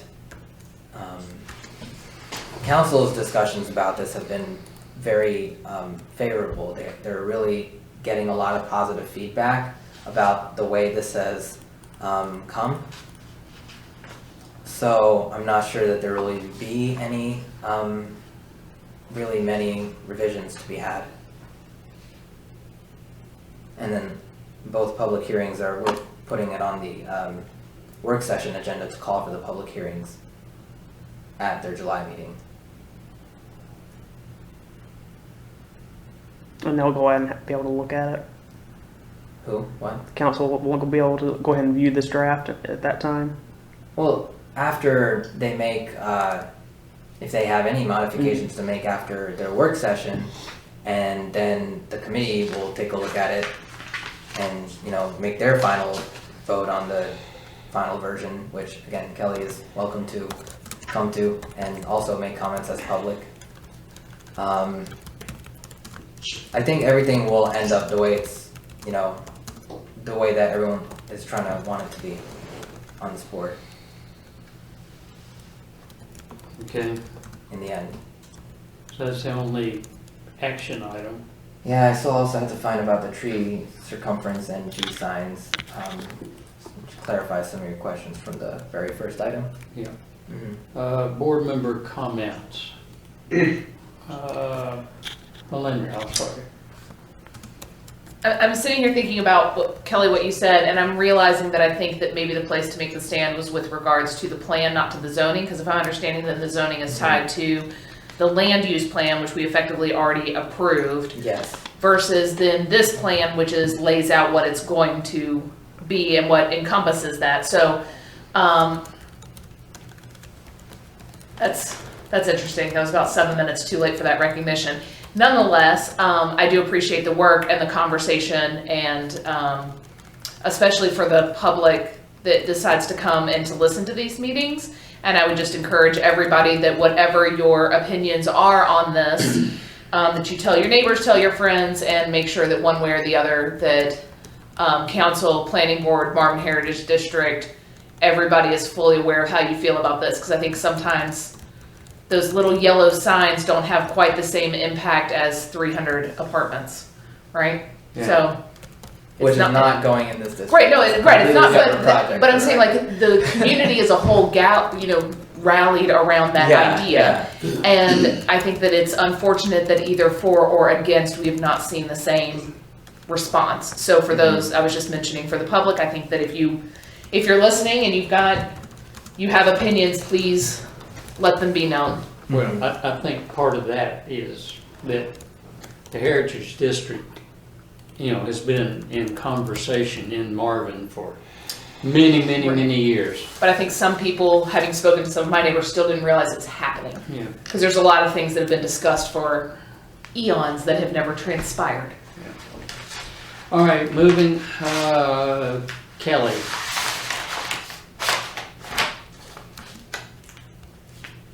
That's the way you feel? No comment? I'm disappointed that we were forced to vote on something that technically hasn't been approved yet, but it doesn't take away the fact that the team has done an excellent job of listening revising, protecting, changing. So I do, even though I'm ruffled, I just want to say thank you, especially on behalf of Metal Art Farms, because we will probably be impacted more than almost anyone else in this community. So it's a very, very sensitive subject for my neighbors and myself. So I just want to say thanks. Kent? Comment? Yeah, nothing specific for me. I think we've made a lot of progress in the past couple months, and it's exciting to see it. Thank you. Michael? I'd like to welcome Ken Marino. Good to see him on the board. Ken, you have shoes to fill. Paul Capilio was our resident attorney forever, and had the admiration and a bromance of our chairman, John Jones. So the shoes are very big to fill. But knowing Ken, I know that none of us will be disappointed. He's a great wordsmith. John, you'll be very happy. And we were able to do tonight what a lot of us have never been able to do, knowing Ken, is keep him quiet. So congratulations to everybody on that, and welcome aboard, Ken. Ken? Any comment? No, I'm good. I'm just glad to be here. I'm not gonna step on anybody's toes, I'm stepping on the 1 year line here. Well, as you can, I'll sort of wrap up, as you can have witnessed, Kelly and Melinda are not worried about, speaking their mind, and I don't think that it steps on anyone's toes. So, and I don't think there's any animosity from anyone else towards anything that they've said. So, and we're very glad you've joined us. Thank you. And you still got Bob. Oh, Bob, yes. Well, he's not a member, so he gets to go last. Yeah, he goes last. There you go. Well, and Ken, just so you have just a view that I sit in, I've been assigned by the council to sit in on this committee, which I absolutely feel fortunate to do so, because it helps me already do my homework. I already know how everybody's thinking, and this is what's come out of this board. There's been some integral thoughts. This whole heritage district has been, like John said, in the making for a long time.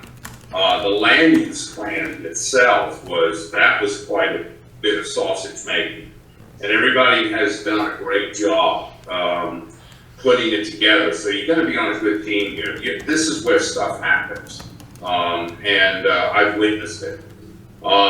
But I want to tell the board that I appreciate all of the conversation that's been going on, and of course that's why I'm here. Yeah, I get to talk to the council, beforehand, and just say this is what the thought process was. This is what we said. And so when we get it on our laps, we're kind of prepared, and there's some good minds here. So we've taken the recommendations that you all have suggested,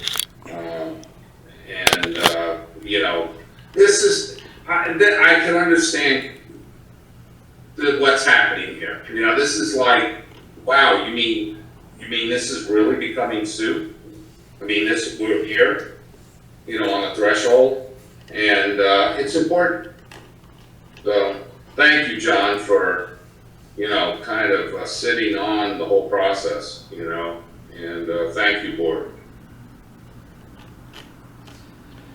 All right. I also would like to say, thank you all.